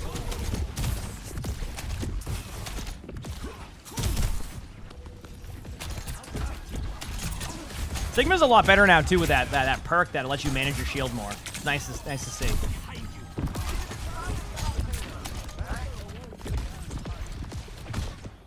Going for the Widow now. Exactly the correct play. Also, one thing you're going to notice, chat, the Widow, and this is really good in, like, even in ranked, always ping the Widow for your teammates, because some people will call the Widow, but pinging the Widow will help your flankers know how to position to get to the Widow. Yeah, the prediction was really good there. So just always remember that. I think sometimes people forget to ping the Widow, and, like, even if it's not going to help you directly, it's going to help the rest of your team.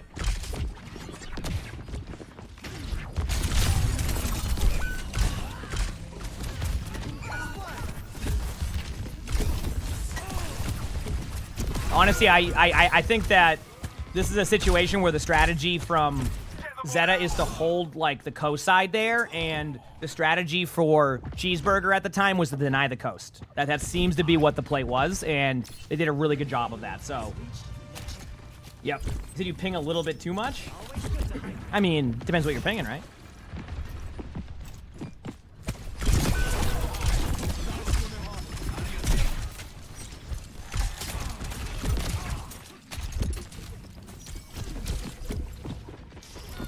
I do think the Freya swap was really smart by Cheeseburger, too. Because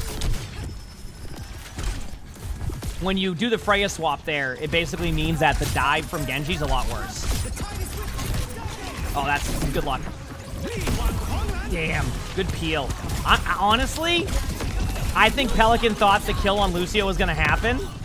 So when Pelican went in, thought the Lucio was dead, was gonna get the dash reset from the kill, and didn't get the kill. And then that was that.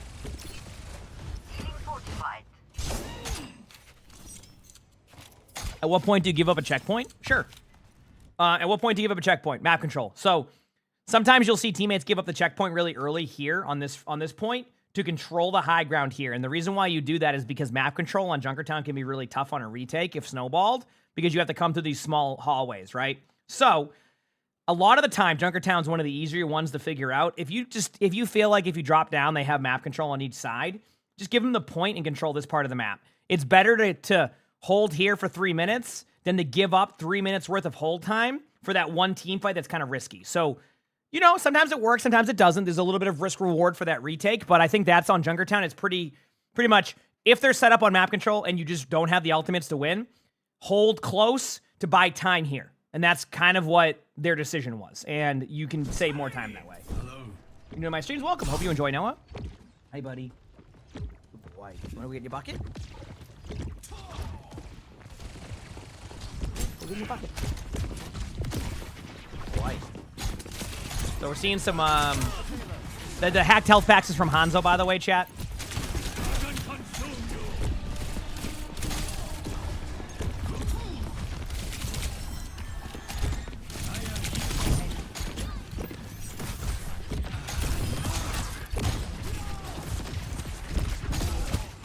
Do I actually think these ways during games? I'll answer that in a question. I'll answer that in a second. Did I say I'll answer that in a question? I don't know what I said. I think I said that. I'll answer that in a second. All right. Yeah, not the best blade there, but it happens, right?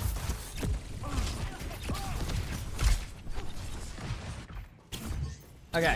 Oh, on to Tracer now. Which I think the Freya swap kind of forced the Tracer swap here. I think Freya was just like, it basically means you don't have an easier dive target, so like you're just like too much in the neutral. But your question, do I actually think about these during games? Yeah. So if you ever notice when I call, right? And this comes from just like what I make a lot of call outs when I'm playing. And something that people don't like will think about with those call outs is that let me think of a way to explain this. Like, you'll hear me make a call like Genji no deflect, right? And people are like, why are you calling this? Or I'll say, Tracer used recall. So I'm thinking this way because all that information I want to feed to my teammates. So yes, like these things that you're asking, are we thinking about? Absolutely. That's why whenever I calm a lot because someone in the game is going to need that useful information. So Genji no deflect. Sombra use translocator. Hazard no wall. While that sounds like it's a lot of information, I want that information, right? So I try to apply that same knowledge every game to help with that. And that's what they do in the pro play. That's why you see the ping system. That's why you're thinking about map control. All of that little information is so important to win in games. It's just, in ranked, it's a little bit different. You know, you might have people out of voice. You might have people who aren't listening to the calls. I mean, sometimes I might be jamming out to music. We know, to each their own, right? So it's a little bit different. But I always say developing those good habits, especially if you want to climb, is really good. So I think it's important to do that if you want to keep climbing and keep improving, because maybe one day you want to try to be a pro. Maybe one day you want to be on a scrim team, and that type of stuff is going to be really good to have, and it's good to go into that with a little bit of that development of that, rather than having to learn it as you get into that. Does that make sense? So that's why I try to apply it. I mean, I don't scrim nowadays anymore, right? Like, obviously I'm a streamer nowadays, but it's good. It's a good habit to get into, if you can. So, yep. This isn't ranked. This is pro play. So this is OWCS. These are some of the best teams. This is an OWCS Korea. Matches just started this week, so this is all current stuff. And again, shout out to OBS Sojourn. Always has all these replay codes available to go.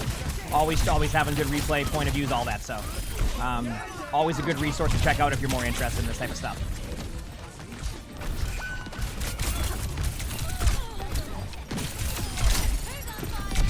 So Pelican obviously makes the swap to Tracer. I think this was a lot of what was going on with what Cheeseburger was doing. It just became impossible for Genji to get value, so now you get to see Genji Tracer. And might see a very similar playstyle. We'll see.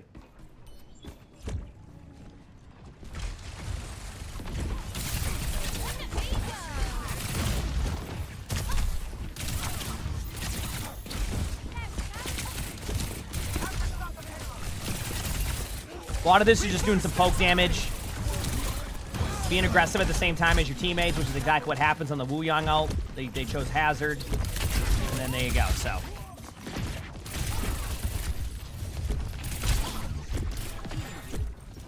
Just chilling. Health pack perk is still dominant. I don't really see many Traces doing the ammo perk in pro play, because, like, you don't want to be as close sometimes. So it's like, you get way more uptime with the health pack one. More blinks, the better. Good movement there. Again, don't need to get the kills sometimes. Just need to make the other team waste their cooldowns.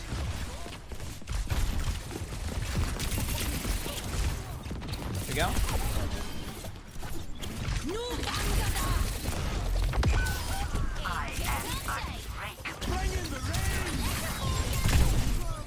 Been even watching the person who does breakdowns on over. Oh, you're talking about OC? Yeah, she does a great job. Oh yeah, she does a really, really good job. Absolutely.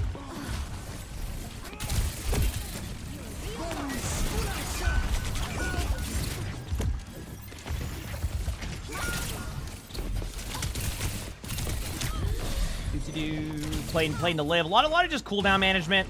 I think right now what's happening, and you can kind of see it, is like during this part of the game, Zeta wasn't quite sure how they wanted to stop Cheeseburger after a certain point. Like it just like they started to get snowballed, so it was a lot of individual 1v1s. Like Pelican there was trying to survive, but a really good job by Argon and like the team to go back there and like prevent that a little bit. So if must have sending my tracer VODs. Oh yeah, true. Yeah, sure. Yeah.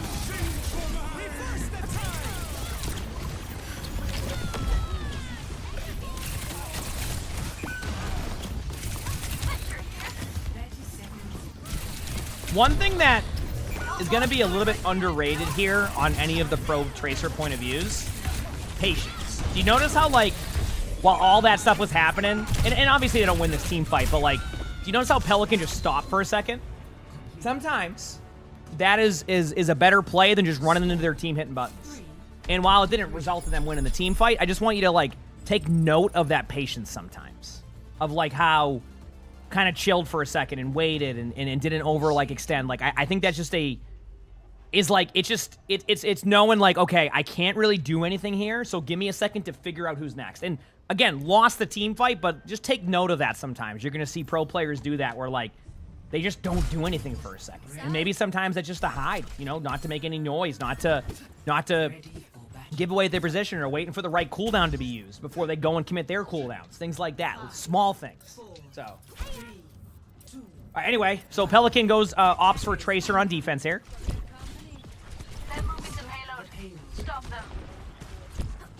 Gallywag, thanks for the prime sub. Thank you. Thank you. Appreciate that.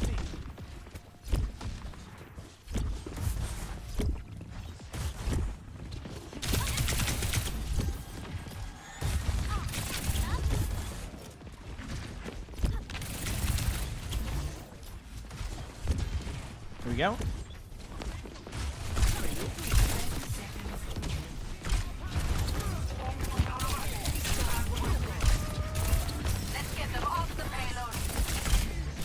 A lot of just playing safe, playing smart, playing around the map. Taking away the angles. Pushing in as the team goes. Nice play by Pelican. I want to show you what they've done, by the way.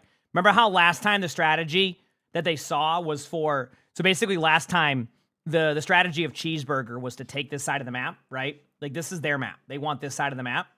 This time around, with Banar and Pelican, they collapsed the side. Do you see this? So, like, if I went in the air, you can see that they've now, like, basically taken the angles. So you see how over here you have Probe and Bliss. Over here you have Pelican, and now you have Banar up here. They basically cornered them.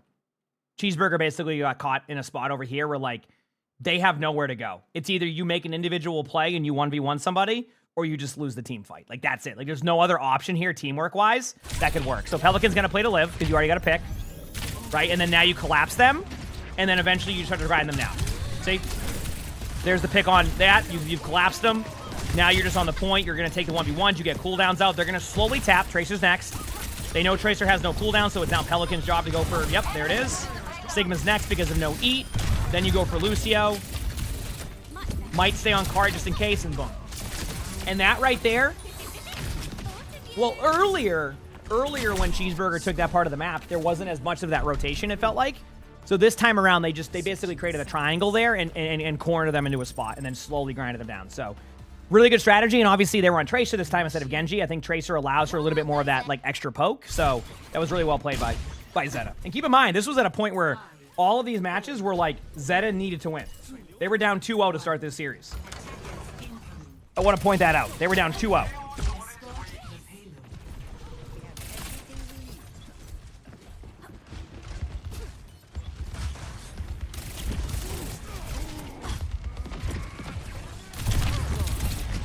Right?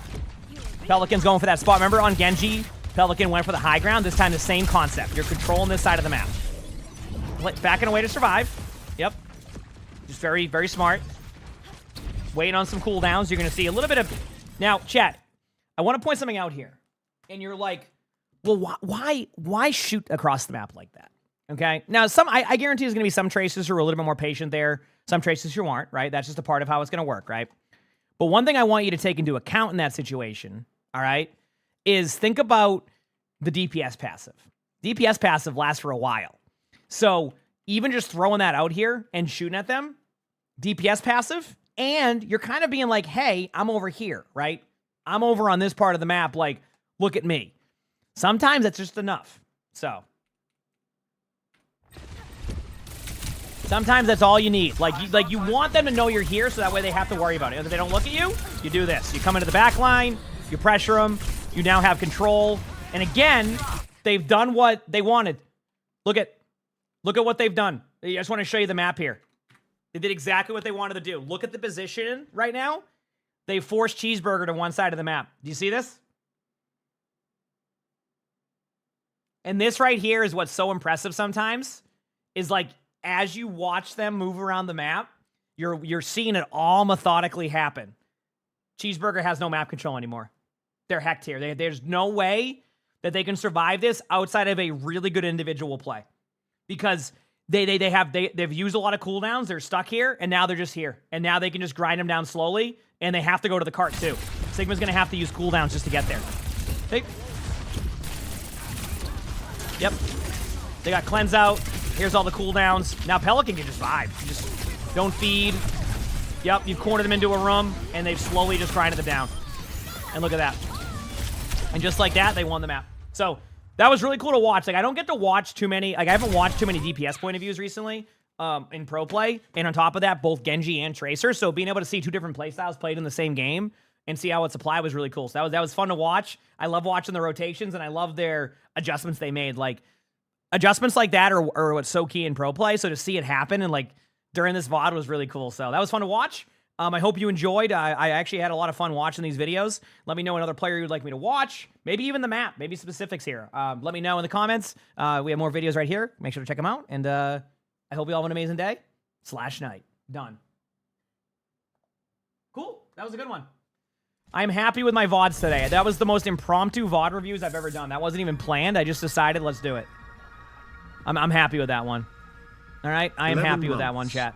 That's almost a year. Okay, so we're done with that stuff. I do have a build I want to do. So here's what I'm thinking.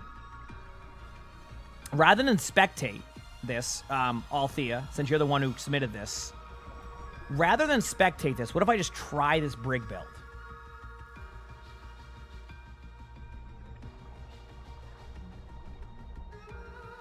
Is this a Brig build I've been given?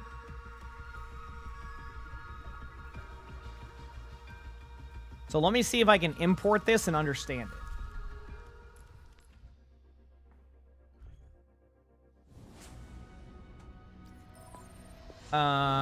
Brig. Builds. Import a build. Done.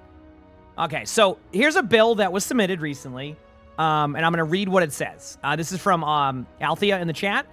It says, I call it the... Oh, sorry, one second. All right, so this is a Brig build we're going to be trying, and it's called the Frisbee Brig build. The goal is to hit as many enemies as possible with the shield throw after shield bash. It also procs Inspire. Dash into a wall, since you can hold on to the shield throw and can use it when needed, or can use it even 2 times in a row. Round 3 is when you start to get your ults faster from there. It gets better and better. Round 4, we are more tanky thanks to Dragon's Incinerator, which also increases our ult duration and gives us some armor.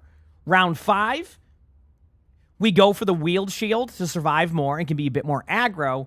And when we ult, it's also the round where we usually pick the crystal one for even more faster ults. Last item slot is a flex item, either for survivability or cyber venom to hit enemies with a 30% heal and receive buff. So, looks like, just to clarify here, is this an order of how you pick it? So you do Skuldastin first, or however, Skullcastin, whatever it's called. Do you do this one first?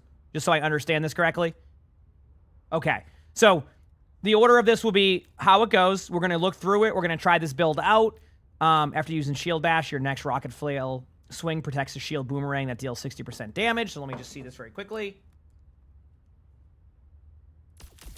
And then 25% while rally's active, trigger Inspire. Okay, cooldown's quicker, increase barrier shield size. And then Mender Bender. Just so I can see how this works. After using Shield Bash, your next Rocket Flail swing protects your boomerang. So if I just do this. Okay, so like that? Is that the boomerang? Did I do that right? Like that. So Shield Bash. And then my next... Oh, it's on the left click. Okay, I see. Normal left click, I see. So bash and then normal left click. Okay, that's cool. So a boomerang style, I see. So you'll bash, and then you just use your regular left click as a boomerang. Cool. Okay, let's try it out. I'm going right into a rank game with it. I trust this build. It actually looks pretty cool. Let's give it a go. Once we get a queue. Sound good? Let's do this, baby. Let's do this. I am ready.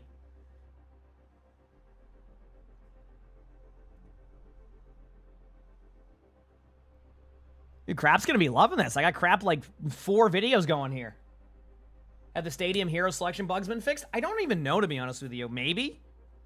I didn't pay attention to anything yesterday. I was chilling yesterday. I got some stuff done, so.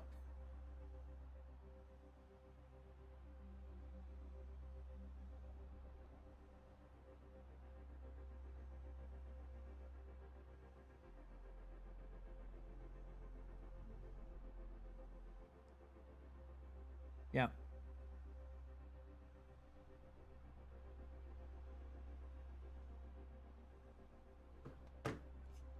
So let me just kind of go through the gameplay loop here while we're just chilling. Kind of practice it.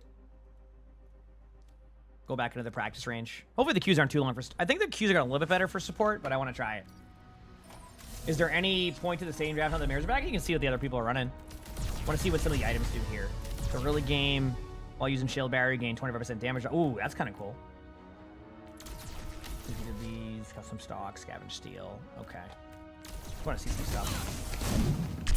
Oh, that's good. That's actually, the boomerang one's really cool. So you can just like, I wonder if cooldown reduction would be nice with this too. Like, you know what I mean?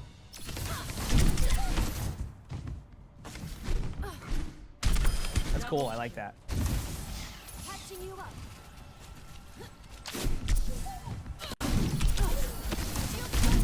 What was the build code? Crap, would you mind posting in the chat if you don't mind?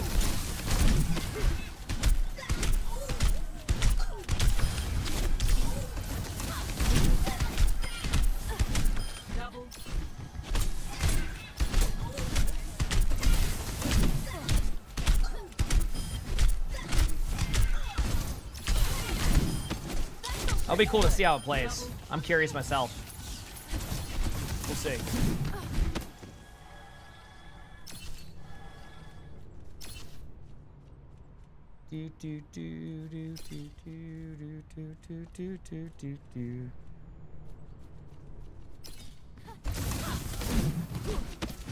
Go for the build. Here, can I just see it here? Or is there like a...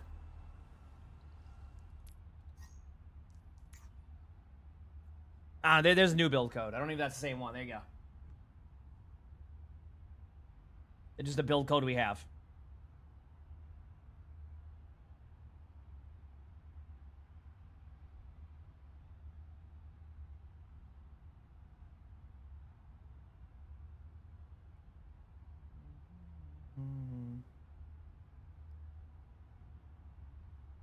Hi, Bucket Boy. All right, there you go. Cool. So, bash. Ultimate to be better. Oh, I imagine during your ult, this is going to be so much better because you get your cooldowns back quick, too. So you're just constantly like, oh, yeah. That's going to be really good to use at the same time. I can see where that's really strong. I love the idea. That's cool. Shouldn't have come so close. You look like you needed a break.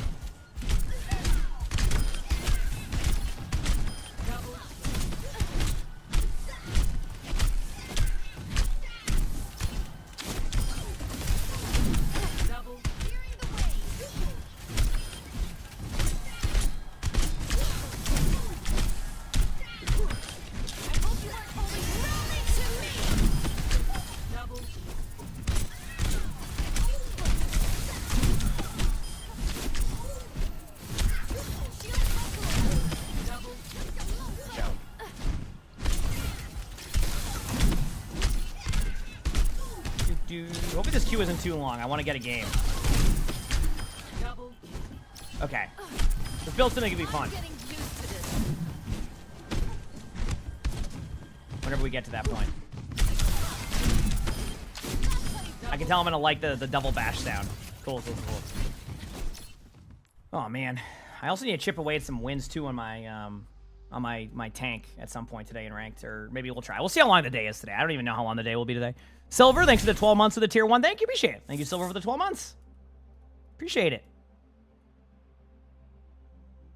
12 months? That's almost a year. It's almost a year. Fair enough.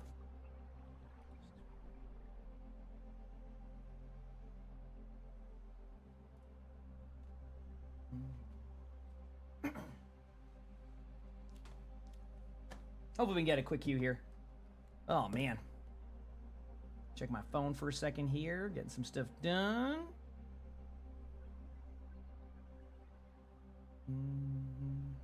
All right.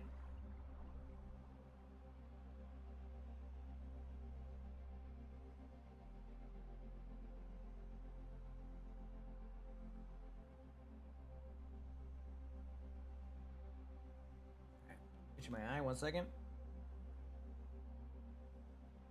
We're good.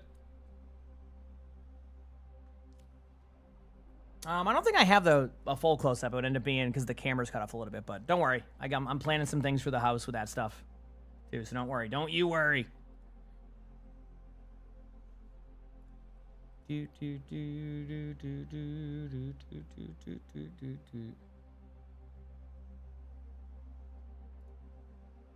Gonna get these dubs, baby. A bucket POV cam when? Probably house stuff. Once the house is ready, which is, like I said, a lot of progress. We went there. Didn't have anybody there yesterday, but it's because like we have a lot coming up, so it's. I think it's gonna be a busy week there. But my fridge is installed. That was cool. Fridge is installed. Do I think hero progression from Overwatch 1 will be added to Overwatch 2? What do you mean? I gotta sneeze in a second. 1 second.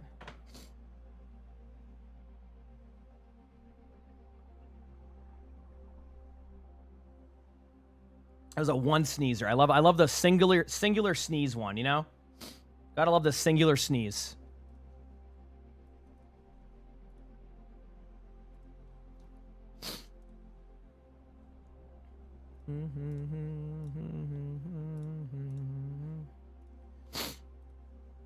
I want to get a Brig game in on this, and then we can figure out what we're doing after that, chat. Sorry for the longer queue, but listen, this will be 4 videos already recorded.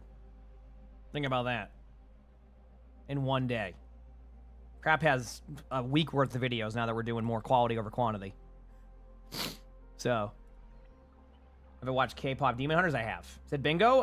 Bingo's a when they're ready, they're ready. And I know that's not like the answer you're looking for. It's just really, we discovered that trying to plan a bingo video a week just wasn't ideal. Because it's like, not every game is a bingo game.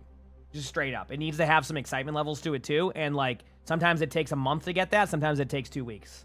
So, how's the weather? Weather is okay here. It's been pretty nice, actually.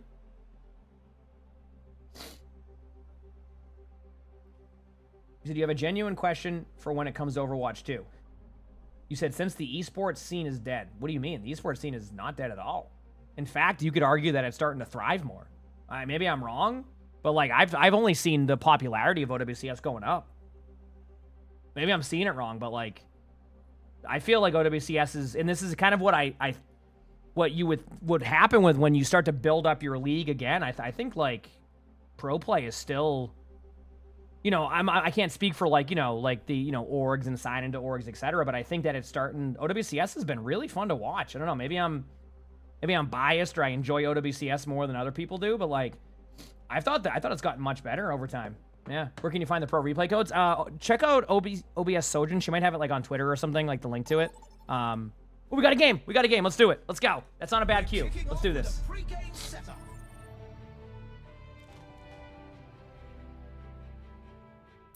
Oh, if they swap. Please swap. Please swap. If they swap, I can pick Brig. Yes! Let's go, baby. Now I can pick Brig. Guaranteed. Well, not guaranteed, but...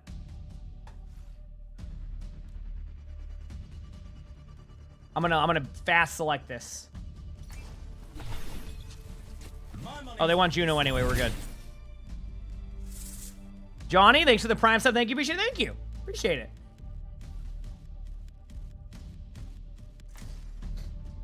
How to locate players without directional audio? Good luck. Okay, let's see if we can get a win here. Got rid of the wait time for draft. I think that was never meant to be. I think the wait time was actually just a bug. Because they seemed very surprised when that was working.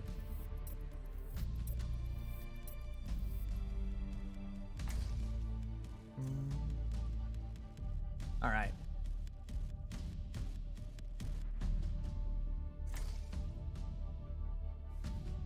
Both I'm ready. Have locked in their lineups, and the games can finally begin. Let's do it. Welcome to the armory.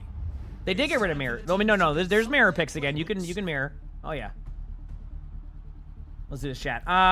So we start with the Skuldasta one with the rocket flail, and then item-wise, this part won't matter as much. Although with rocket flail and shield bash,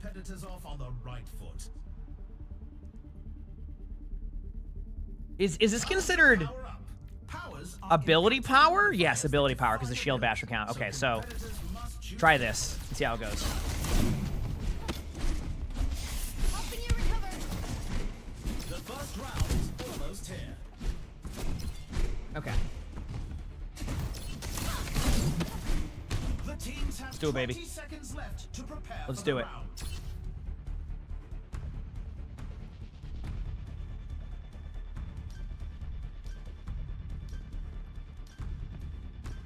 Not long now until the teams lock in for the round.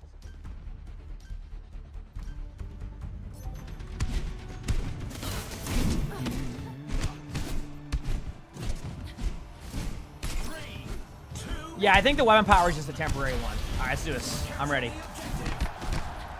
So this is trying the Brig build that we've learned about. Here we go. The objective goes live in 10.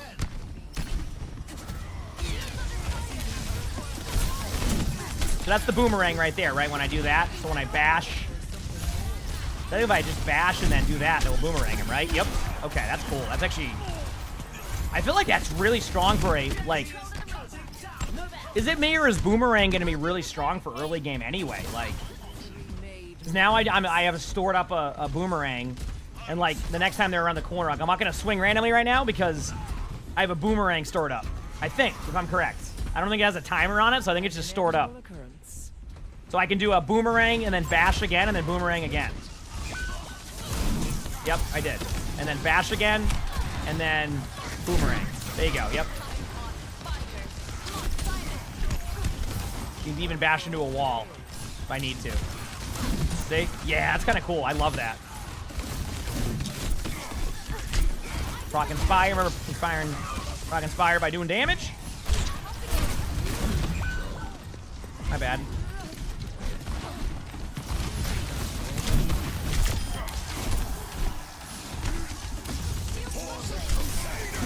Slam. There you go. Good job. Nice job by the team. Cool. Yeah, this build, I didn't even realize how cool the boomerang one was, because, like, being able to store that up for just a proc later on is really strong. Like, I can just be like, does it go that far? It does. Okay, cool. I just wasted the boomerang right there, but that was cool.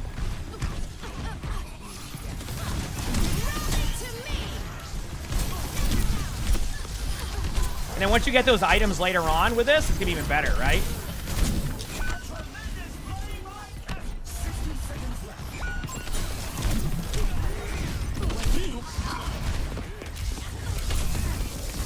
Damn. Cool. You wonder what a stadium bingo would be like? Oh, I think we did a stadium bingo at one point. I don't remember how it did, but I know we had one. That was kind of cool.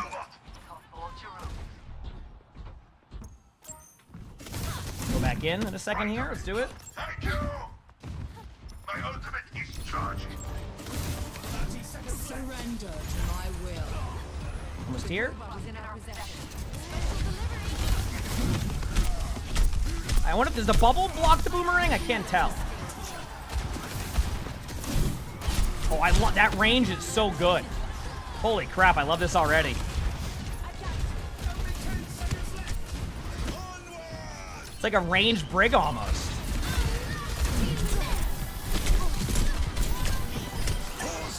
Big slam. Nice. So just looking at that, like, good damage output. Like, my damage output's 2,300 just because of that. Like, I'm able to just do some, like, solid damage across the board at all times. I love that. That's really, really cool. Next up, get ready for control. Now, that's called drives. They happen at the end of the season. Okay, so in the next round here, what I'm thinking is I might as well grab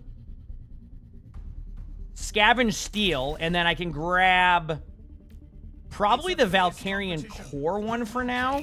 Yes, okay, cool. Wow, I get 2 items. I mean, I got, like, good stadium cash for that round, too. So, you saw a lot of videos and shorts saying how my Baby Diva build was OP. Yeah, that lasted not too long. That build.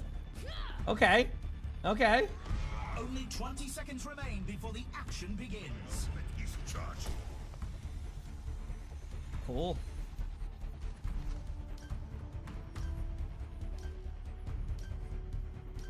The time for preparations is Looking at a almost few up. things on my phone.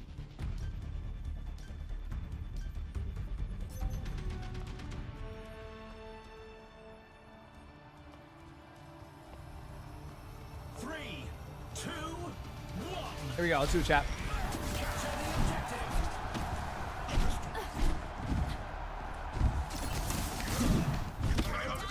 Okay. I wasted a shield bash. I gotta remember.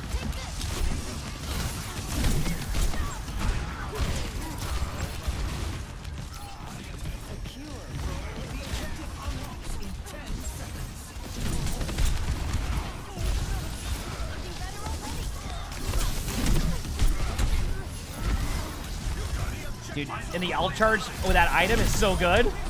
Look at my ult charge already, chat.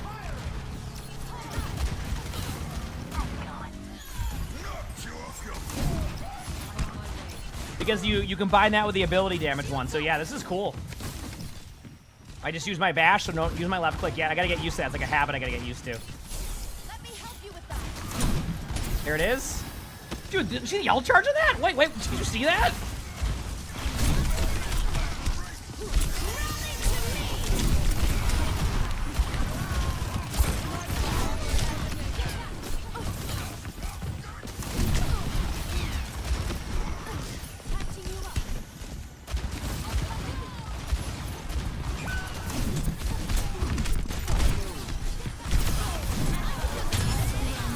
Oh, that's awesome.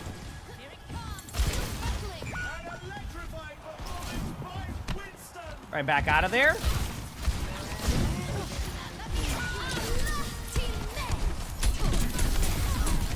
Oh, my mouse. Has it been like tested to see if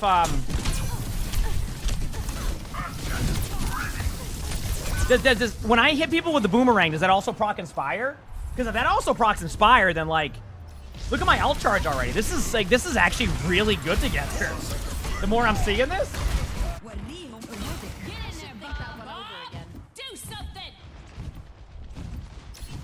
Yeah, is that like the item, like the donut delivery thing? Thank you.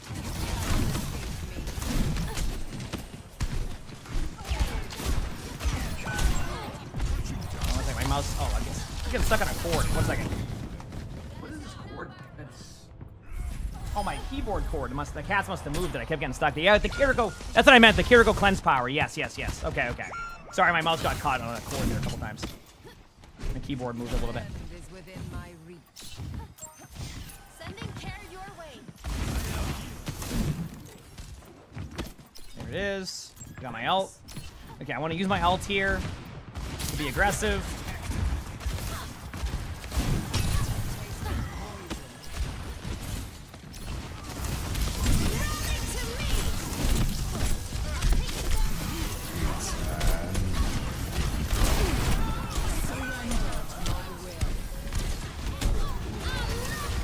Oh, damn, they also got the ult again, too. They're getting quick with that.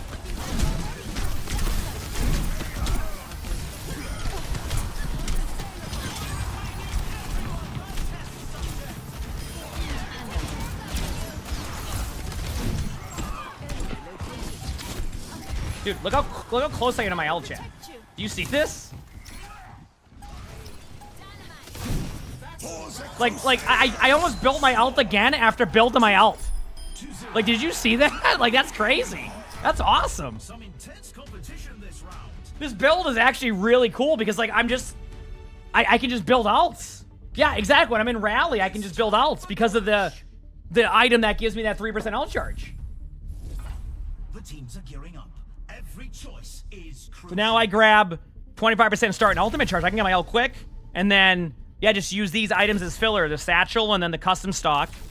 And then I can just add, like, some armor for survivability. Shields up.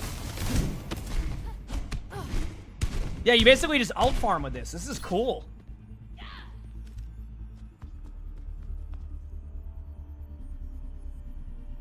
This is really cool. We're in the middle innings and everyone's waiting to see how the match shakes out. Yep.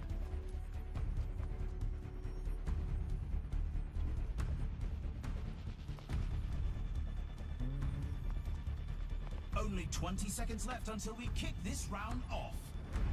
Doesn't need such a good Bengal boy.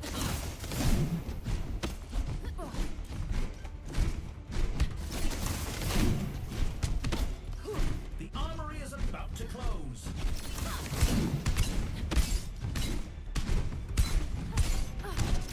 Is this ability power or weapon power? I think ability power, if I'm correct.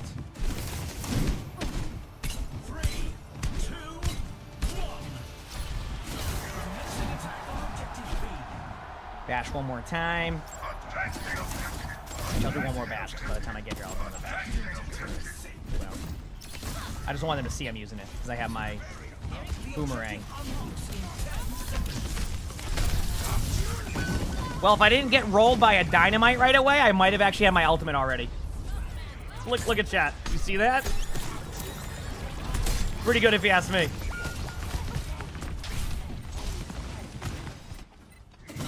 No sweat. Just try again. Let me help you with that. Cushion pattern might be a ability I need to grab.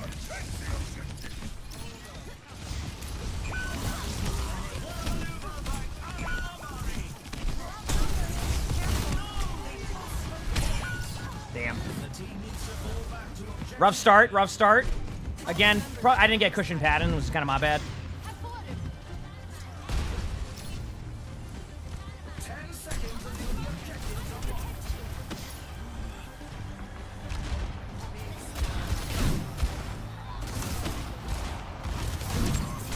The objectives live. See, I'm able to use shield bash and get basically ult charge I wouldn't normally get because of that shield bash. I'm using my shield bash a little bit more than I normally would because I can use that to get the boomerang one. See?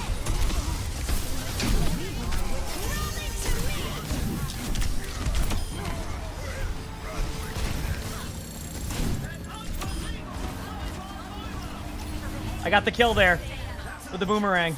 Feels good, man. Now we move up.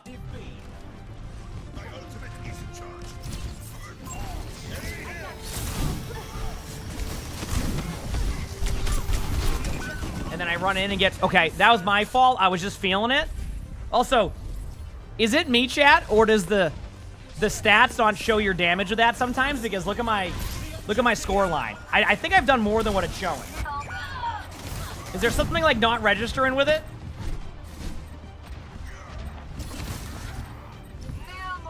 Almost here.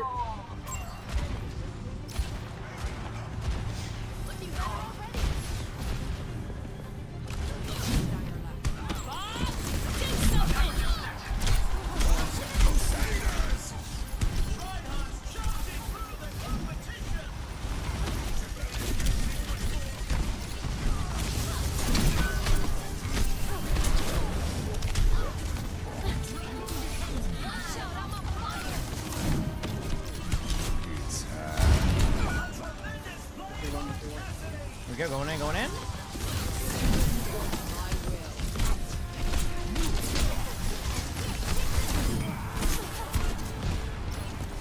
Okay, Anna's on point, right? No.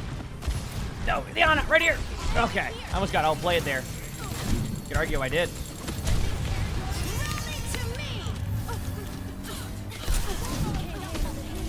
There you go, nice. Even there where I didn't have like a strong round, I felt like I still played that very well. Like, not very well, like I was able to get a lot done is what I meant. Yeah.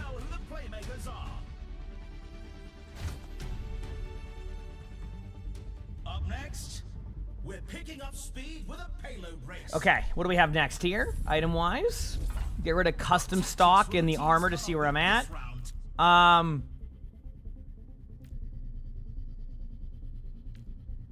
I wonder, I'm gonna get the crystal one this round. I want to see how it does to give me like ult charge. You know what I mean? And then we can just do some like attack speed or something. I want to kind of see how that goes. It'd be kind of fun, you know? We've already seen so much action, and there's still more to come. Hello.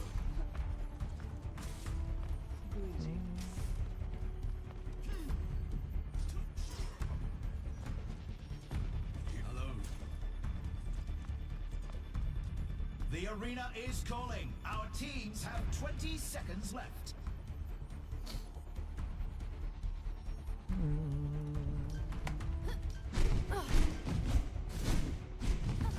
The armor is closing. The teams need to lock in their choices.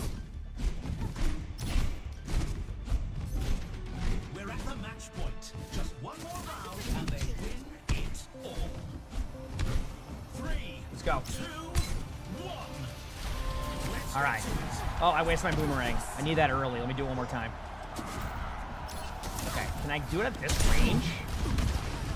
I don't know if I can. I need to be like right here. Nope, I didn't get cushion pattern by the way. I've dropped. Do it again.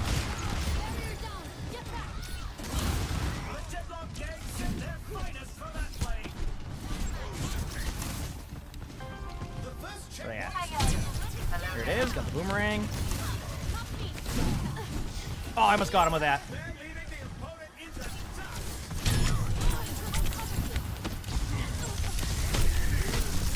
Yeah, it's just my fault. Again, little bit of a misplay by me. Little bit of a misplay, you know, a little bit of misplay. Kind of. Moira's making everyone hot test subject. Surrender to my will. Good heals.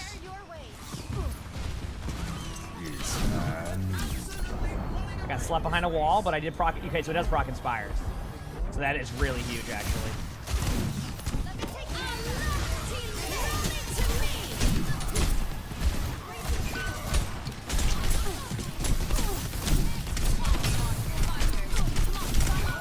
No, I was gonna win that. I got 15% ult charge again, though. So it looks like their Brig has that too. Back soon.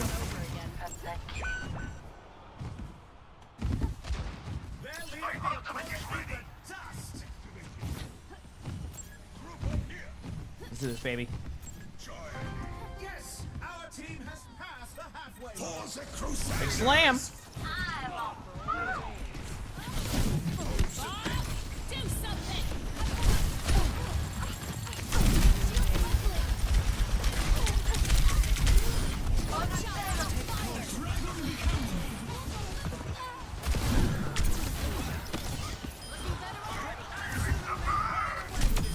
Got him again. He has out a proc inspired. Damn, if I hit those, if you hit those boomerangs, your ult charge is huge. Holy crap. Yes, our team's in the final stretch.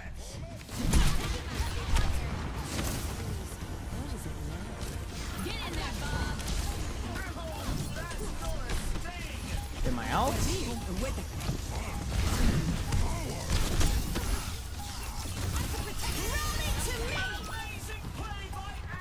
Where are they at? This one will fall over immediately. Going to the point. Big slam. This build's really cool. I like this build. This build's fun. Like, even when I'm not playing, like, super well there, like, I'm still, like... It's not, like, hard feeding as much as I could elsewhere. Do you know what I mean? That was cool. That was cool. I need to see this again.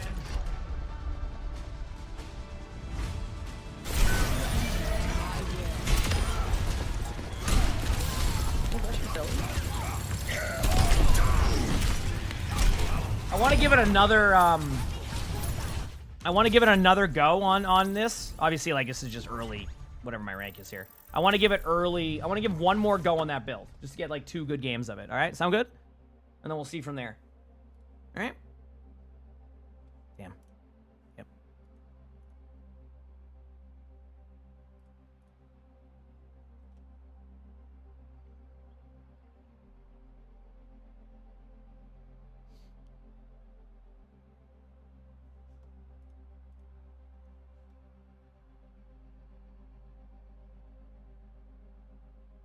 Win count update? Oh, yeah, true. I already forgot. Yeah, I did forget about cushion pattern, but it still made it work. So.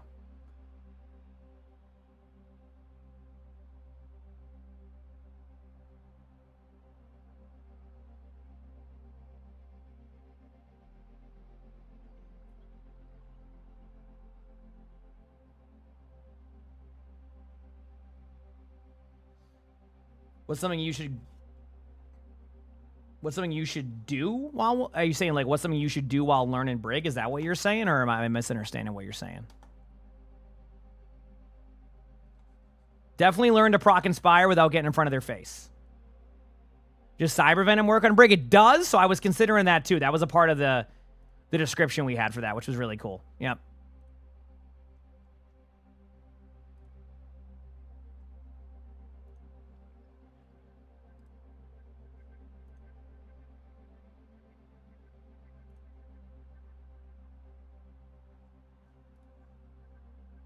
Lack of sleep, that's okay. I get it. I've had my lack of sleep before. I get it.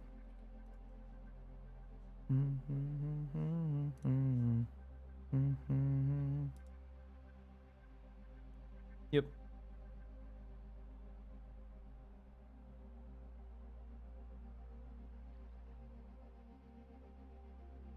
How do you get me to review gameplay? You got to submit a spectating. No guarantee we watch it. I always want to reiterate that point. Yep.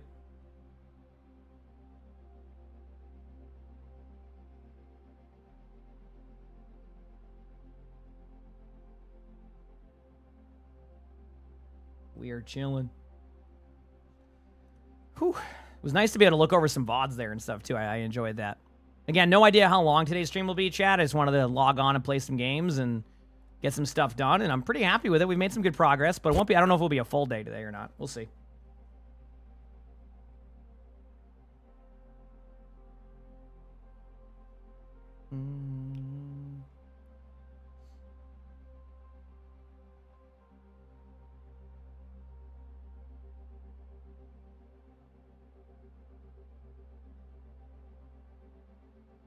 Yep.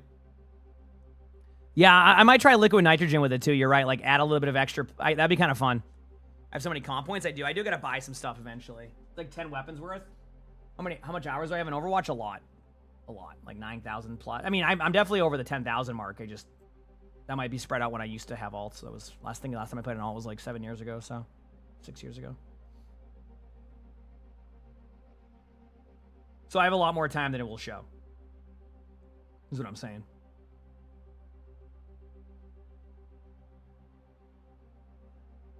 Yep. Log into this so that way crap stuff will post today. Sorry, check this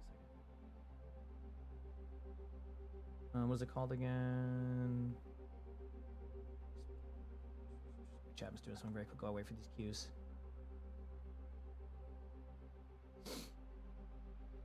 Zeus, thanks for the 9 months of the Prime sub. Thank you, Brigitte. Thank you. The Brigitte seems balanced, but it's also really fun. Yes, I agree.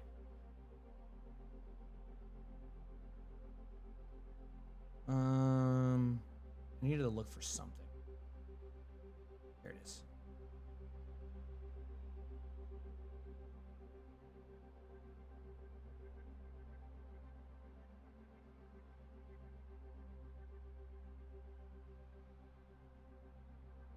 Cool.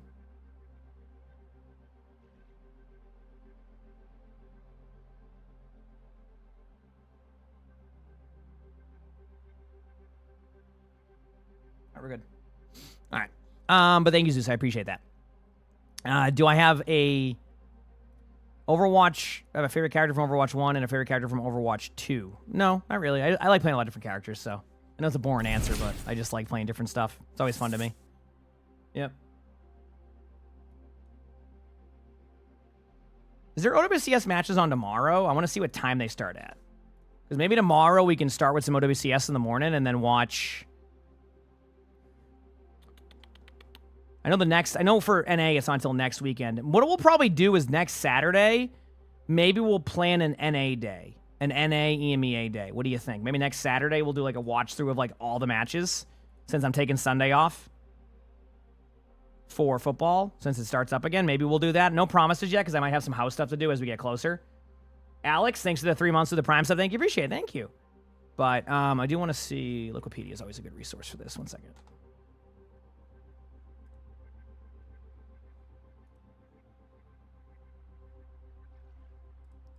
Let me see here. Upcoming OWCS Japan starts at 5 a.m. my time. I've missed that one. Maybe, yeah, but I can watch. They have a few matches then. So, yeah, maybe we'll watch that. We'll see. All right. Maybe that's what we'll do. Kind of fun to do, you know?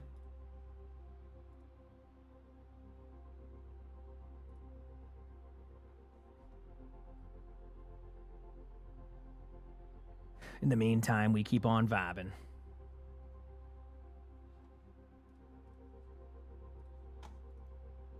Okay, we're good. How many hours do I have in over? Well, yeah, a lot of Overwatch. I don't know. What does this account have? Let's look. I can just look now. This one has 9,117 hours, but I have more than that. What's my objective time at now? 1,409 objective hours, chat. How about that? Yep. Listen, someone's got to push the cart. No one ever wants to do it.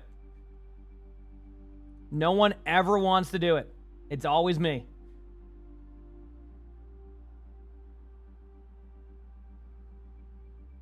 It's always me, see? The objective time, 1,400 hours of objective time, chat. That is impressive, I must admit. That is impressive.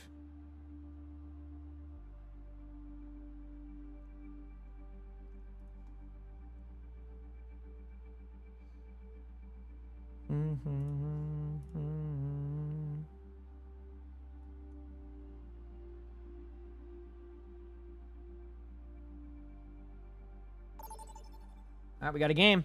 Yeah, that was a reasonable queue again. Better than it used to be.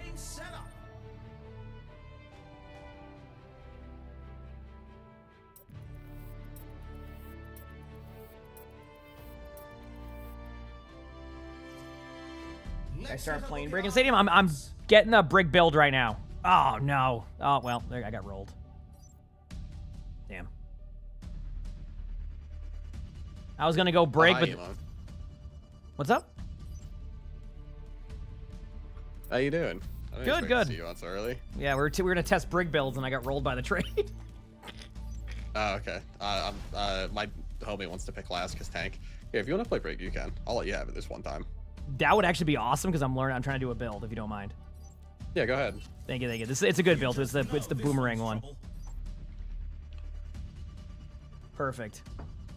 Thank you. Okay. I'm a big fan of going Mender Bender into pack build.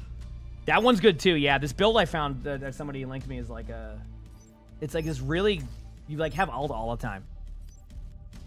Yeah, with the fire perk to do health damage. Yeah, not even the fire one. You get the 3% ult charge and ability damage, and you boomerang people, and you get your ult. I built like 70% during a Brig ult. Yeah. Yeah. I tested out a very similar build into Winston. It's very strong in the Winston. Yeah. Yeah, they have a Rhine, so this will be interesting. I gotta play a little bit safe, but I like this build because you can bash into a wall and still use your boomerang. You don't even have to hit anybody. Yeah. That's why I love the Mender Bender one. I love just slamming into a wall and proccing Inspired. Yeah. Mender Bender's on this build path they have, but it looks like they go Consecrated Ground first. But yeah, they're both good. It's cool. Let's do it. All right. My teammate let me do Brig this one time. I will remember this moment, chat. They let me go Brig this one time, and I'll remember that because their name's hard to forget. All right? Their name's hard to forget.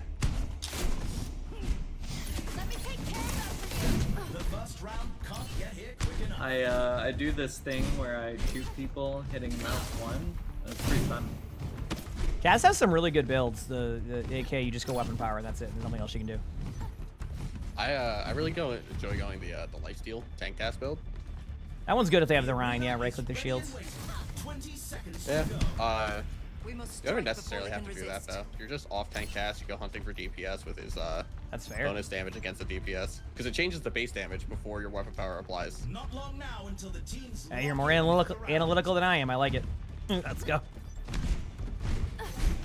I just shoot stuff with mouse 1, and that's pretty fun. Here we go. 3, 2, 1. Capture the objective. What's the build? We get a boomerang with this build. You'll see. There it was. And it's with shield bash. And eventually you start getting a lot of ults, and it's really cool. Someone's behind us top left. I can hear him. Oh. All right. Well, the good news is that I procced Inspire and was healing my diva still. Yeah, the range seems very good. I agree.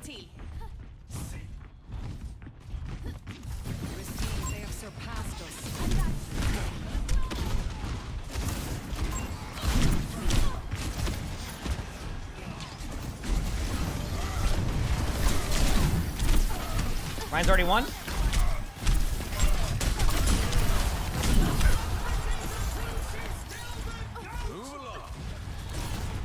See, and now I can bash. Good job there. Let me help you with that. See? They love the same build. Yeah, it's really, really good. Look at that. This is a cool Brig build. I still have a boomerang. That's why I'm not using it yet. See? And I bash again, now I have another boomerang. And I just proc Inspire again because of that, see?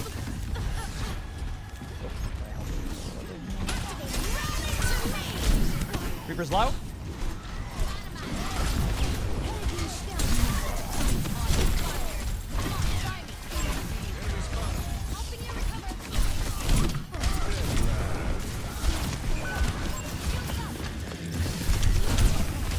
Damn.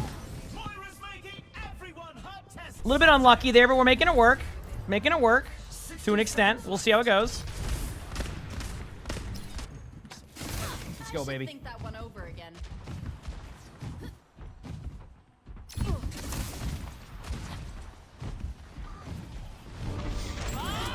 Do something.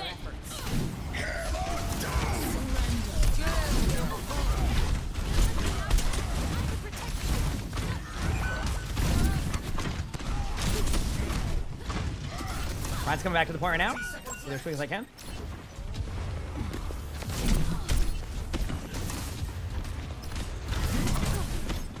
Trying to proc inspire as much as I can for everybody. Get out.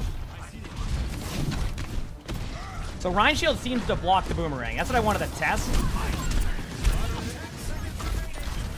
Heal everybody as much as I can. Good job. Or I think it does at least, right? Cool. Got close to Brig ult again. You keep the bridge, I can get a pack on you. There you go. Good job. Mad Sally, Mrs. thank you for Sally the 2 months of tier 1 returned membership. for Thank 2 you. months. Mad Mrs. Sally celebrates Are you 2 watching months of Game of Life membership. Don't forget to like the stream. Smiley face emoji. Heck yeah. Thank you for the reminder for people on the liking the stream. I always forget with that still. Back to the point. Shield does block it, yeah. Reaper was already low. Bottom left. Ash hit once. That's unlucky timing for me. My bad. Oh, the Reaper ulted at the same time that I proc Inspire. We should be fine though. D.Va scales so well into round 3. Yeah. Yeah. Especially since my homie only plays this character. Yeah. No, I figured that, yeah. I mean, I play a ton of D.Va too, so I get it.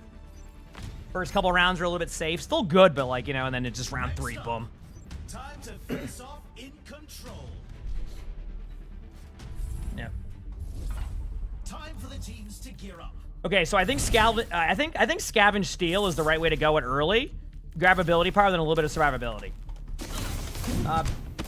Backyard, businesses, thanks for the 3 months of the Prime sub. Thank you, appreciate it. Thank you for the 3 months. Again, thanks for all the love, everybody. Hope you're enjoying the stream. Like I said, we are vibing, having a good time. Down, and it's safe to say the teams are in the zone.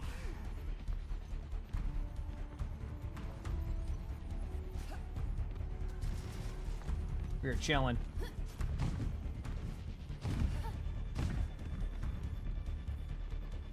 The arena is ready and waiting. 20 seconds to go.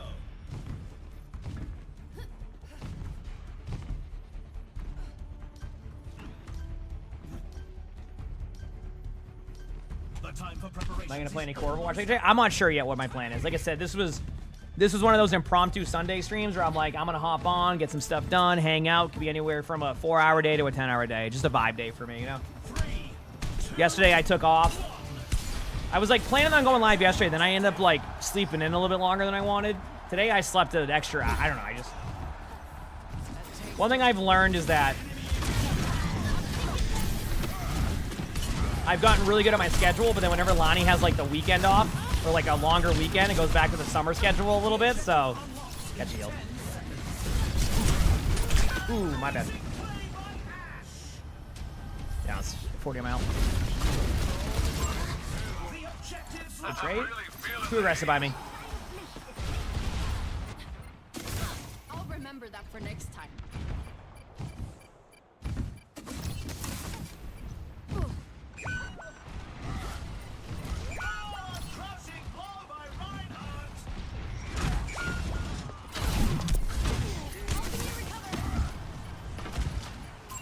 Alright, just back up. Nope. Gotta be careful there, I just wasted that. I've got you. Do this.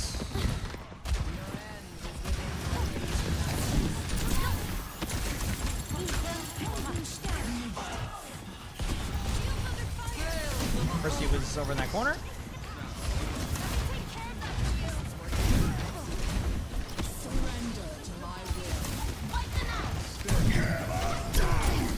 Oh, I must have jumped during my ult. Oh, my ult?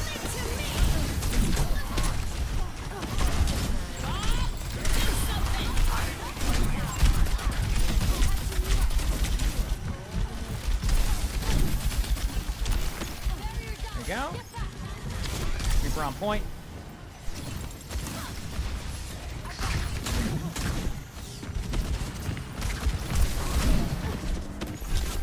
Good job, we got point. Nice.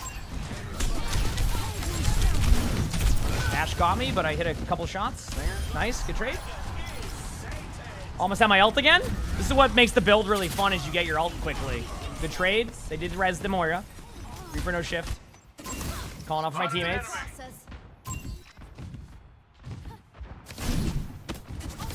Dash We're back just one more coming in time. Come back as quick as I can.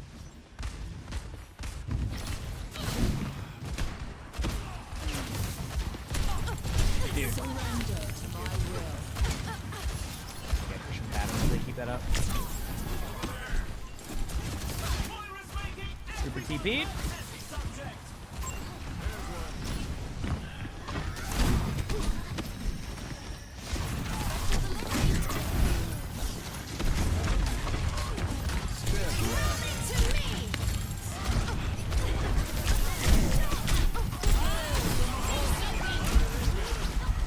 Oh, the Moira got me. Damn. Couldn't do much about that one. My teammate's doing a good job keeping me alive, though, which is nice. That's good to see.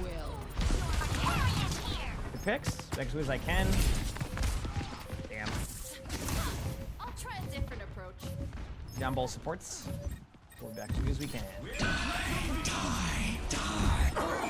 That's gonna sting.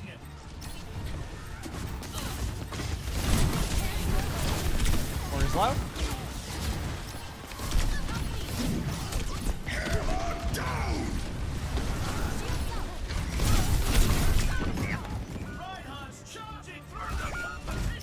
Alright, now we're good. Next round, we all scale. This round, chat, we all scale. We're all good. We're all ready to go.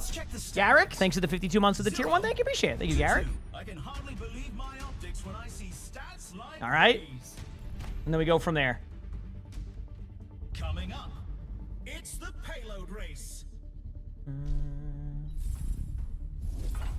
The teams are Payload giving race, up okay. every choice Sell these to make items. Consecrated ground. I like the Mender Bender's pretty good too for Rock and Inspire, but I think this one will be good for just. And then now that we're on this round, chat. I want to try. I've got Cyber Venom now, so that should make this a lot. I was just easier. about to get that too. You want? Okay, I won't get that then. I'll let you get Cyber Venom. We're And in the then middle innings and everyone's waiting to see how the I'm gonna I go- found that liquid nitrogen can be really useful on break, but Cyber Venom just doesn't feel like it is. yeah. Well, I was just gonna do that with the thing. I could try. What's the one we said? I'm 500 short. Okay, I'll get that after. I'm actually gonna go with Being Valkyrie. able to slow people you whip shot or shield bash is very useful, but the healing cut doesn't seem like it's very useful on break because it feels like you don't get to apply it often enough. That to makes as many sense. people as you can. Well, technically, if you do the boomerang build, though, wouldn't that apply it a ton if I shield bash it? closing shortly. I'm not sure because I don't know if the boomerang counts as ability damage because it does the percentage of shield bash damage. Yeah, I'm That's- curious. I'd have to try it. 3, 2, Okay, we'll see. Because I get the 3% ult charge on my boomerang when I hit that. So That's a good point. if that's working on that one, maybe it works that way. Yeah, I'd have to test it. Yeah, that would be a good thing to test. These are the things I like to test. Yeah, exactly. It'll be 2 seconds. I don't have the item yet to test it, but I think with my boomerang hits, I get the extra ult charge. So.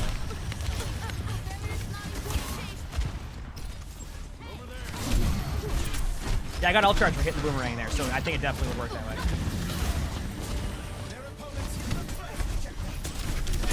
Screw bottom left.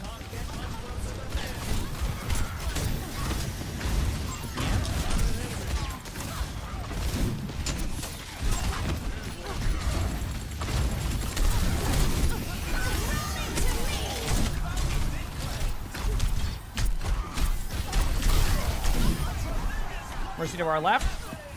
Pulling you up. Ash is one in front of me right here. Not one anymore. I'm healing for our Wrinkle right now. You're doing a good job.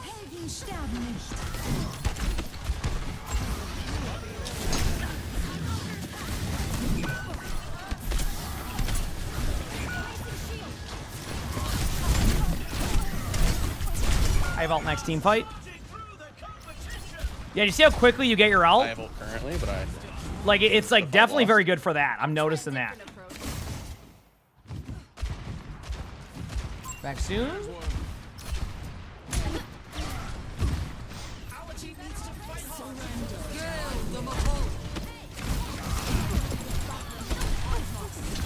I'm pushing bot for now. Oh, Reaper on me. I'm on cart. I'm dead a Reaper. Damn, where'd the Reaper come from? My bad.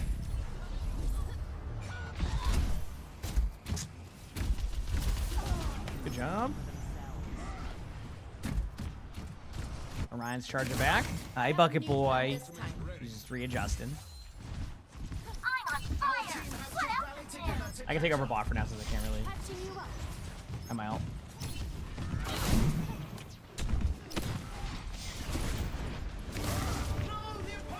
Super on card on me.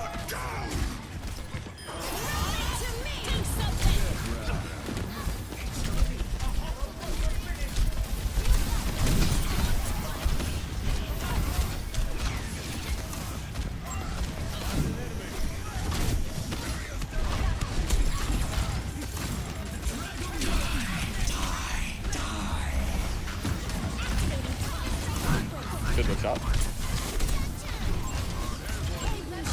Super teleporter behind. Oh, that was unlucky. Nice of me to survive it. I did for now.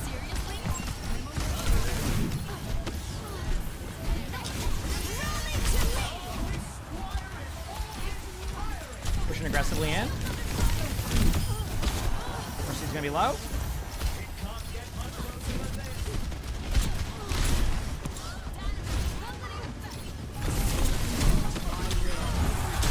Good job. Holy crap. Oh, good job, everybody. Pyro, thanks for the 19 months of the Prime, so thank you. Appreciate it. Thank you. That build, you can see where, like, that is where the build can be strong. I love that. That is awesome. Up next, get ready for chaos in Clash. And DB, thank you for the 6 months there. Well, you know what I mean. But thank you. Appreciate it. All right, sell these items here. Their strategies. Thanks to @D_B_E_ for my sub gift. I wonder if I just go smile, hard light weave for now. Luna. Yeah, let's do that. I love the emotes there. It's always fun hearing my cat's names. Let's try this. There we go. And then after this round, I can start to work around other builds of that and then see how it goes. I think that's the play. Sound good? It's a fierce competition. Who will cave to the pressure and who will come out on top? How's it going?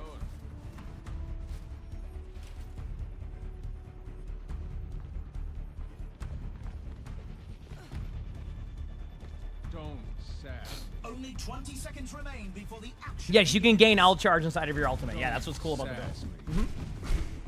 That's one of the cool parts about the build. I Yep. hear you, pumpkin. LOL. Done? You done? Not long now until the teams lock in for the round. I'm ready to lock in for the round. Are you ready to lock in for the round? I'm ready to lock in for the round. 3, 2, 1. Commencing attack on objective B. That's a glitch for right now, yeah.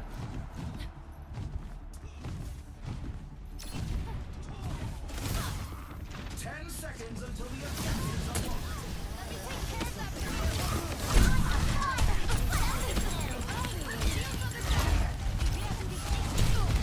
The objective is now active. Thank you. Ashes hit there.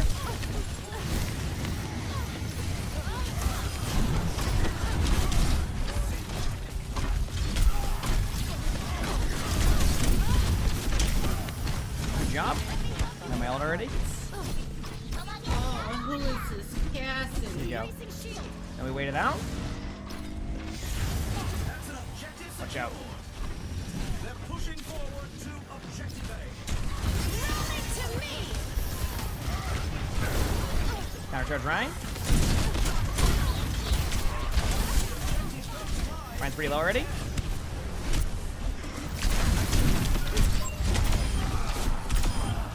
Dude, this build is so fun because, like, if you just hit ability damage, you just build else. Their Ryan just He left. gave up. Their Ryan just left. Oh, Oh, no. we're so talented. Did this Good build job, everybody. with the Moira combined with that just make them leave, or they just lag out? Did you ever get the CPU issues you're having resolved, emongg? I got a new computer. Explain in a second. Yeah, finish the fight. Mercy on the outside.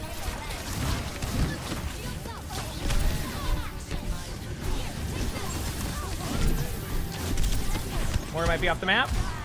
Yep. Here we go.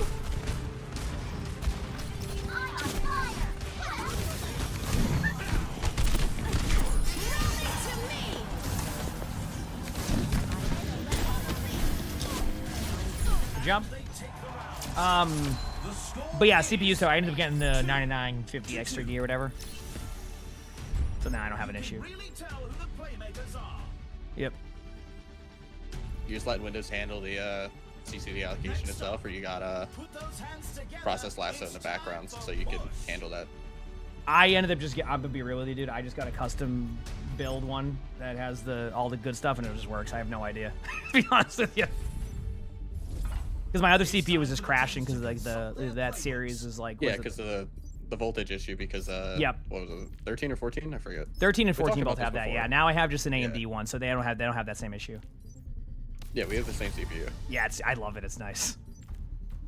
Such a huge difference. All right, It is a colossal difference. Yeah, we're gonna go liquid nitrogen chat for the movement speed one. I got liquid nitrogen now, so we'll see how this goes. Even though they're not there, maybe I can get a tester. But yeah, this build is really good. That's very convenient. What I was talking about, by the way, is because the 9950 X3D has 2 CCDs in it, like 2 smaller CPUs, right? Oh, okay.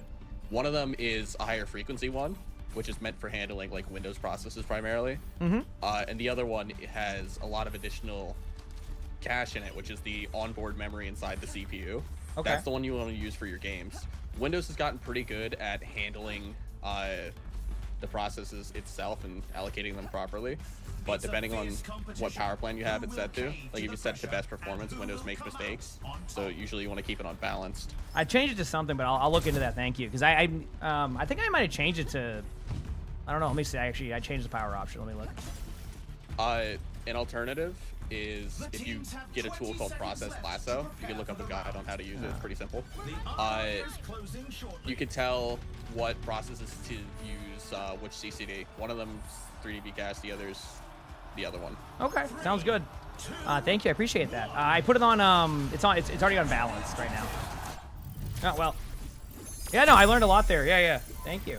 That was a fun one. So that Brig build has now. I won a game 4-0 and someone left. Now, obviously, it wasn't all the Brig build, but that's pretty dang good so far, huh? Is there a code for the build I'm playing? Someone might have it in my chat. Yeah.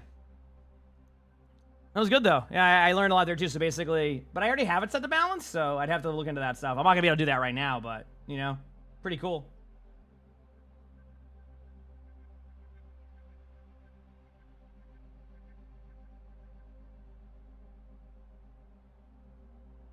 Yeah.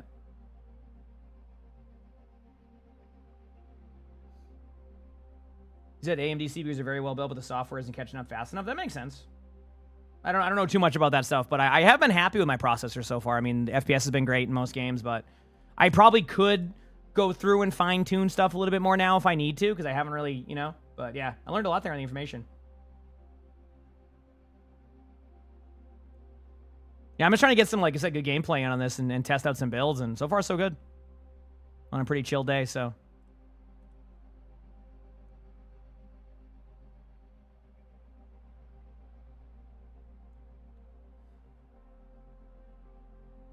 How are we enjoying Stadium Brig? I'm having fun. Honestly, these builds have been good. The hero SR just vanished from your account for some reason. It might just be probably a authentication bug or something. I'm sure it will fix. I don't think it. Who knows though? I'm not like a huge expert in that stuff, you know. Excuse me.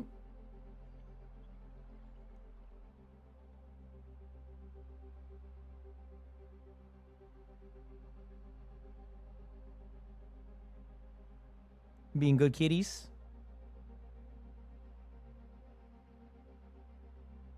Melodic, thanks for the 62 months of the tier 1. Thank you. Thank you.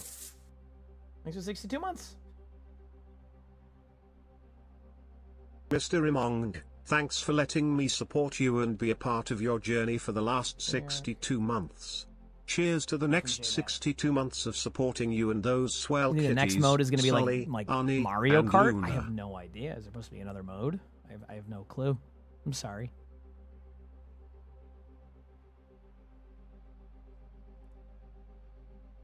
I'm just vibing, having a good day today, just doing my thing. Impromptu Sunday stream. I know a lot of people are probably busy too because it's Labor Day weekend here, so a lot of cookouts today. I could have had a cookout at my place, and by cookout, not done that at all, but it's not ready yet. But almost time. I'm excited. Almost time. I got to start, like, packing. Which is crazy. Let me see. What do I need to do? Sorry, I'm trying to figure out some stuff.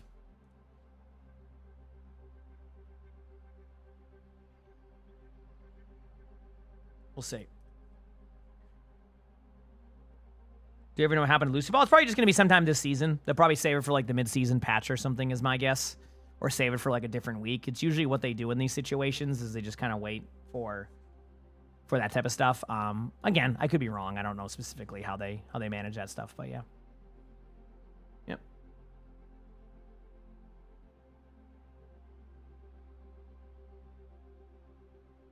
We'll have to see.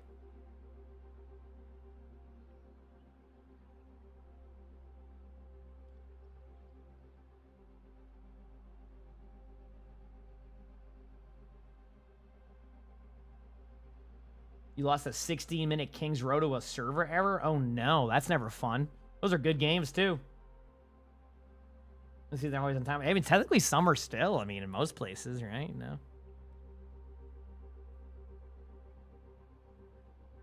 They're trying to time it so it's like almost spring in like Australia, but like still summer here. You know, it's like it's the closest they can get. You know.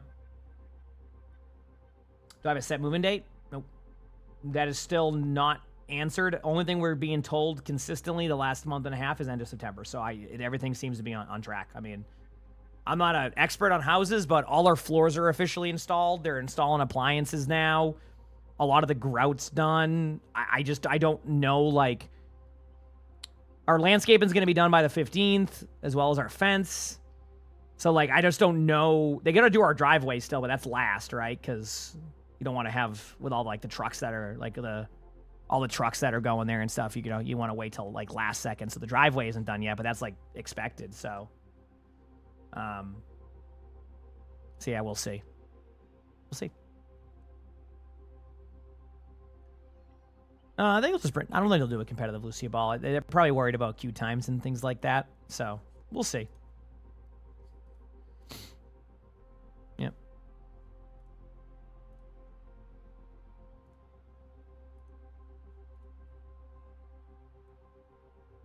That is like a less than a month in a way. I know it's crazy. It's crazy to even think of that. I know.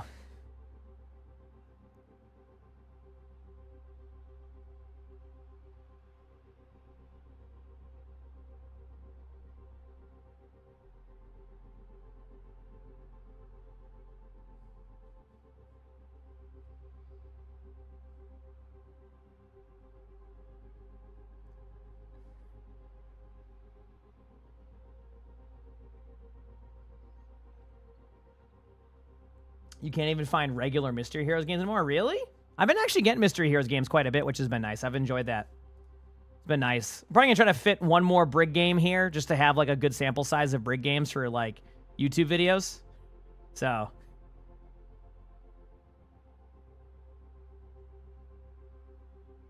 we'll see.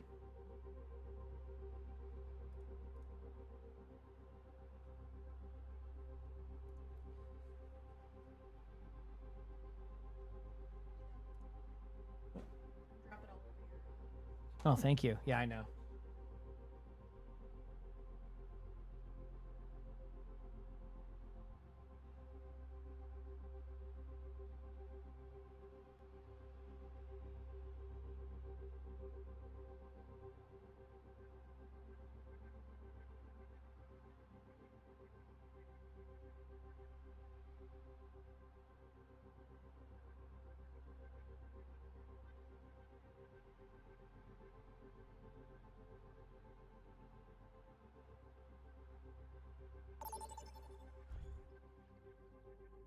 We're kicking off with a pre-game setup.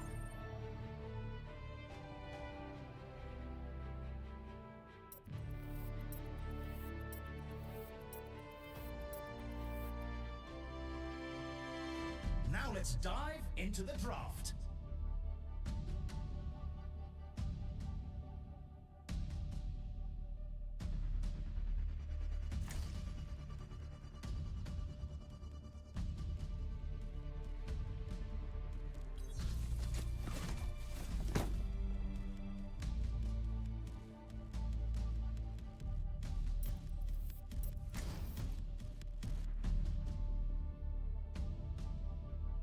All right, let's do this, chat. The squire we all Chat, would you be mad if this is my last one? Maybe, because Lonnie and I have some stuff we gotta do.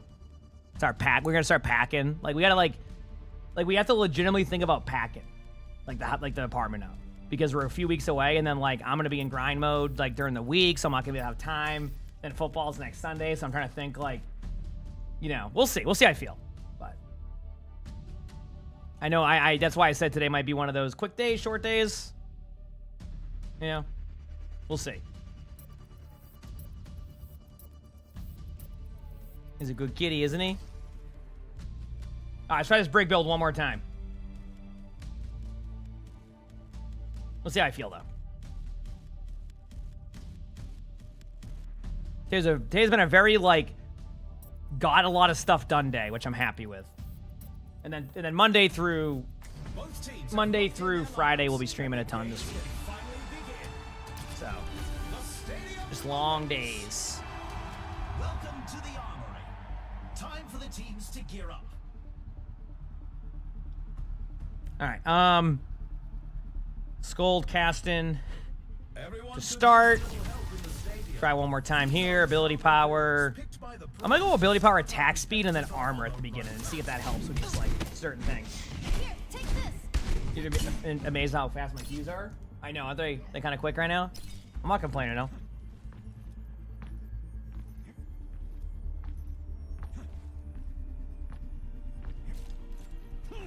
We're just getting started, and it's anyone's match.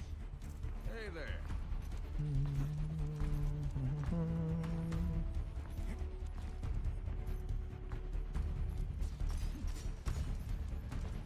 With these dubs, baby.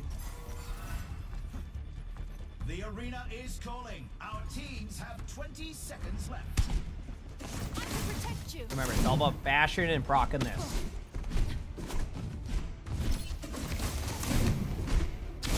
The armory is closing shortly. You remember, yeah, I gotta get that figured out too. We'll see. See how I feel.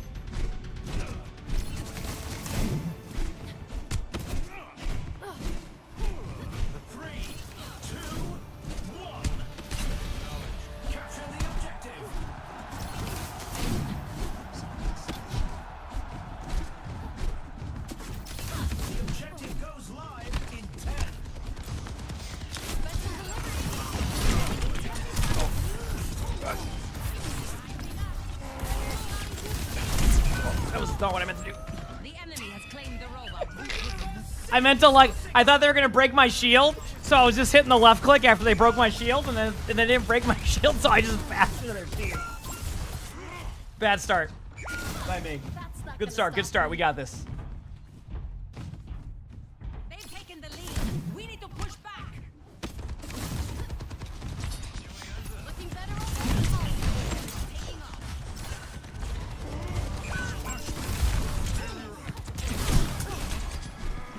You can eat it too.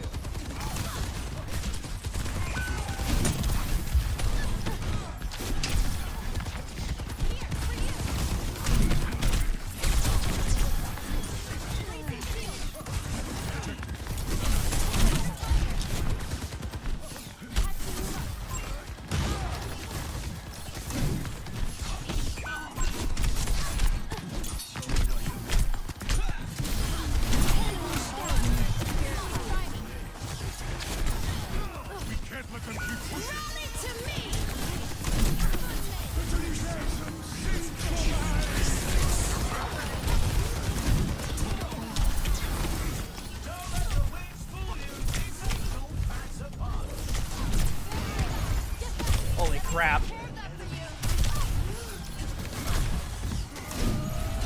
Oh, we're trying here, chat. We don't have armor packs yet.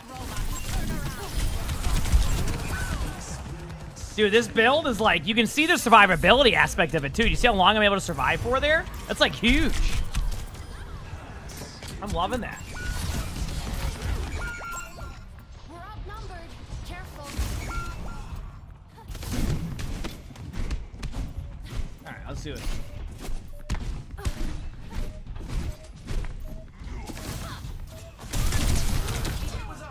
Okay. They didn't get me there. I just wanted to get a little bit of stadium cash. Okay, we're good. Score. That's gonna be a rough start. We should be fine. Keep in mind keywords. We should be fine. Performance from Should these be. Superstars.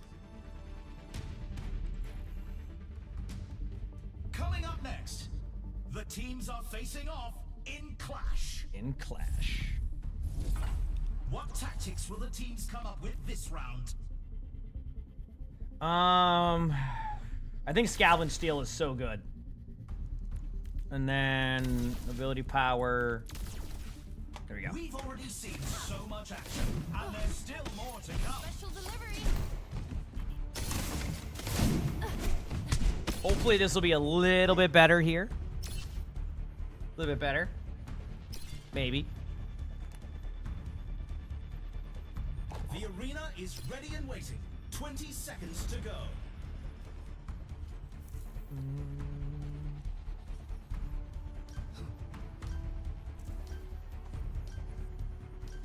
The armory is about to close. The armory is about to close. I'm about to try to win this game. 3, 2, 1. Brig's been pretty good, yeah. Everything I've seen. Might take a couple rounds to scale, but pretty strong. I don't know what my settings are, to be honest with you. 10 seconds until the objectives unlock.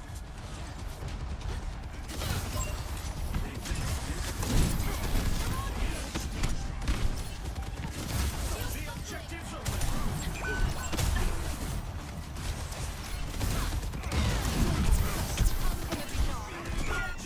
Holy crap, what the? Oh, the soldier, I was gonna say.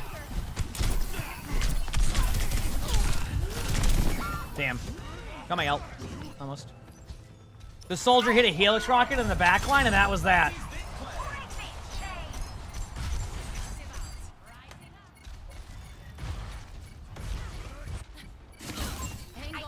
Back soon. I don't think our Pharah's in voice, so they don't know when we're backing up. We're falling back to objective A. Do a bash just so I can boomerang. There it is. See? On my ult.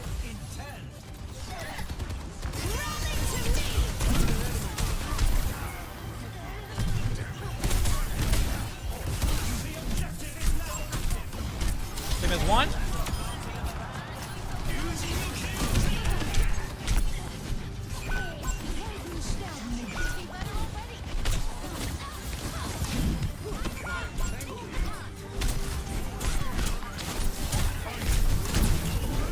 I almost got my ult again. Dude, I almost have my ult again. I have to get my ult. Flame God, thanks for the prime. So thank you. Appreciate, thank you. Appreciate it, Flame. I almost got it back.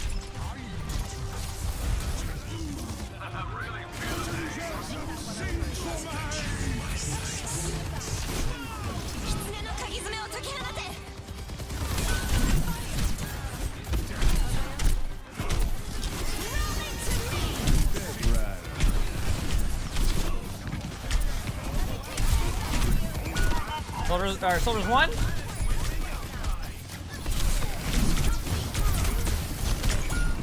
All right, 50% of my ultimate.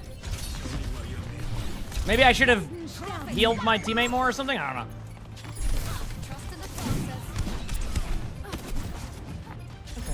I mean, I'm getting my ult quick. Okay, this is winnable still. Very winnable still. As long as my teammates don't give up here, I think we can do this. Competition this round.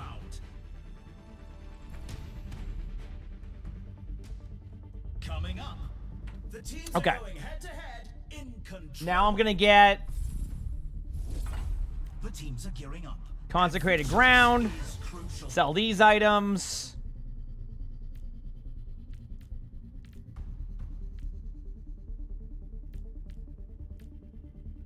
I feel like Valkyrian Core is just too good to pass up on early game, and like, yeah, I think I had this like weird round with items where like I think this is still the best bet.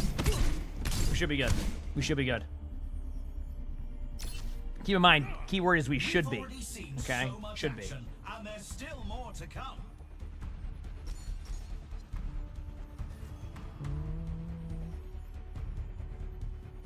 They're gonna apply. Who's my favorite football team? I'm from Massachusetts, so the Patriots. Listen, what can I say? Gotta do it. 20 seconds to go. All right, but I'm from Massachusetts, okay?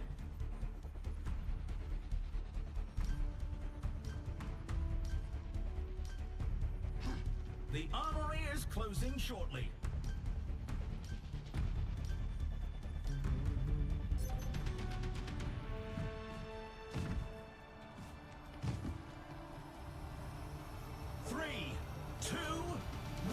This is the Cowboys year. I mean, they got a couple draft picks now, right? So. Bam, bam, bam, bam. Yeah, he had some good games today. Yeah, see, you're not gonna rage bait me, say. Listen, I'm a sports fan that recognizes, hey, sometimes teams just play better.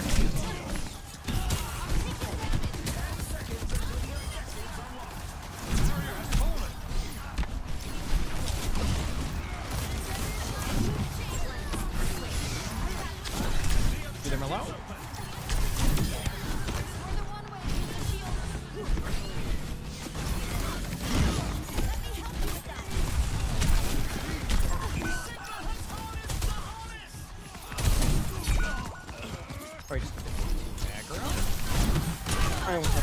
Good to myself. I was up there with you, don't worry. Yeah. Still, a lot of people have the Pats going to the playoffs. I think they're 1 year. I think it's too hard to call for the Patriots right now because, like, we just don't know, right? That's not gonna stop. It's just, we got to see how everything is. But you can, one thing that's cool to see is that their offense might be better because, I mean, even Travion Henderson's going to be huge. We'll see. Here we go. Got my ult.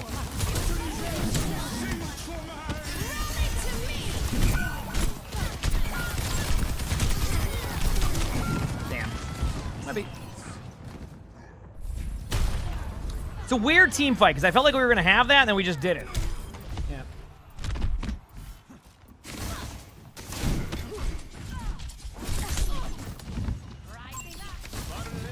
You think they went from 4-1 prediction after the preseason game?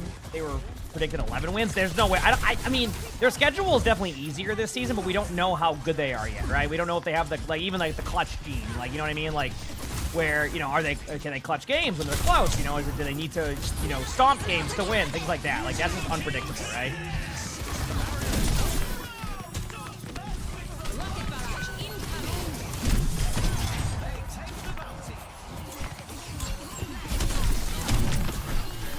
Miracle was pretty low.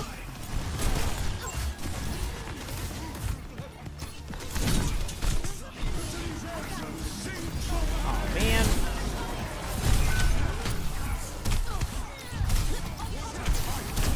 No, so close to my ult. Oh, this is a mercy rule game if we don't win it, so I better hope we do. Because I don't think this is going well. Oh, man.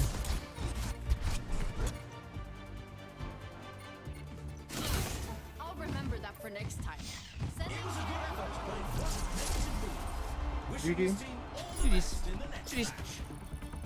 Yeah, that was a roughie. Okay, well, the brick build I still think is good. That's what I learned. That is what I learned. All right, the brick build is still good.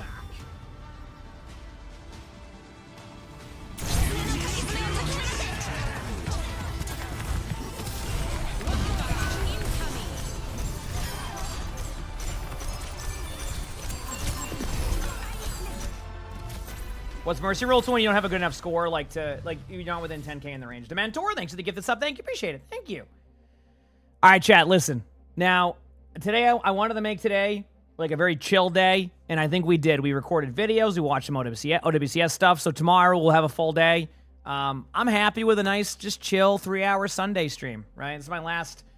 I might do some Sunday streams in the future. Dementor, thanks for the give us up. Do I have a baseball team? I mean Red Sox, because I'm from Massachusetts, so Red Sox, Bruins, Celtics, Patriots. Like, I've grown up here my whole life. My dad was a huge sports fan, so that got me into sports, which made me a huge sports fan. Like, so yeah, those are my 4 teams that I watch. Obviously, you know, I don't pay attention to baseball as much anymore. I don't think there's enough games to keep up with, right? I think there's only like 162 a year plus playoffs, so I just don't think I have enough time to be able to catch a game because there isn't enough.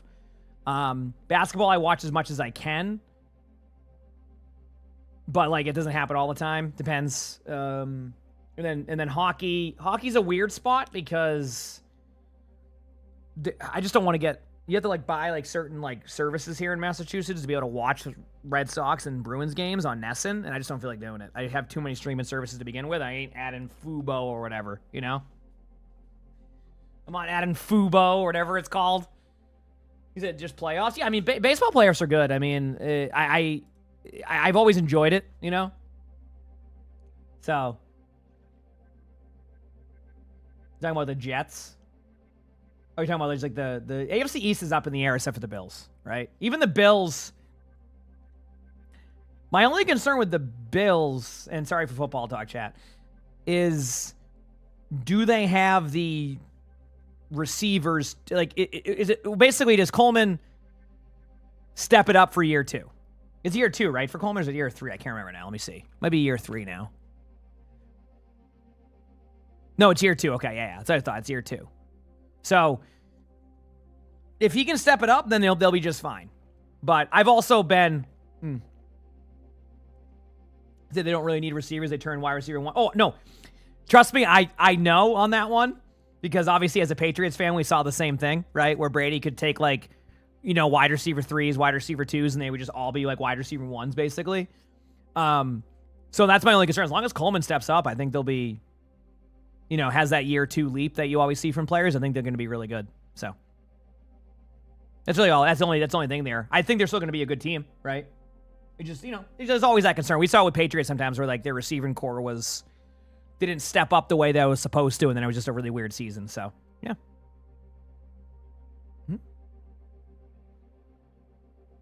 Yep. Yeah, Khalil Shakir, good. He's a move the chains type of guy, I feel like. So as long as Coleman can stretch the field, yeah, they should be good. So, all right, chat. Y'all down with a short day today, so I can go get some house stuff done. Tomorrow through Friday will be a full day. I might even just like maybe even on Saturday we might watch a bunch of OWCS matches for NA and EMEA. Why not? Maybe we'll see if we can get some people to watch it with. But today was going to be a short day. I wanted to kind of get on, get some stuff done, and just kind of, you know, I know I didn't stream yesterday either. And then Monday through Friday, we'll do some long days again. How does that sound, everybody? Good? All right.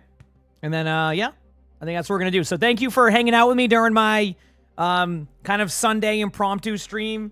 It was fun. Can you believe we got 4 videos done today? I expected to do 1 for the Brig video, and we ended up getting 4 done. So I do appreciate all the love.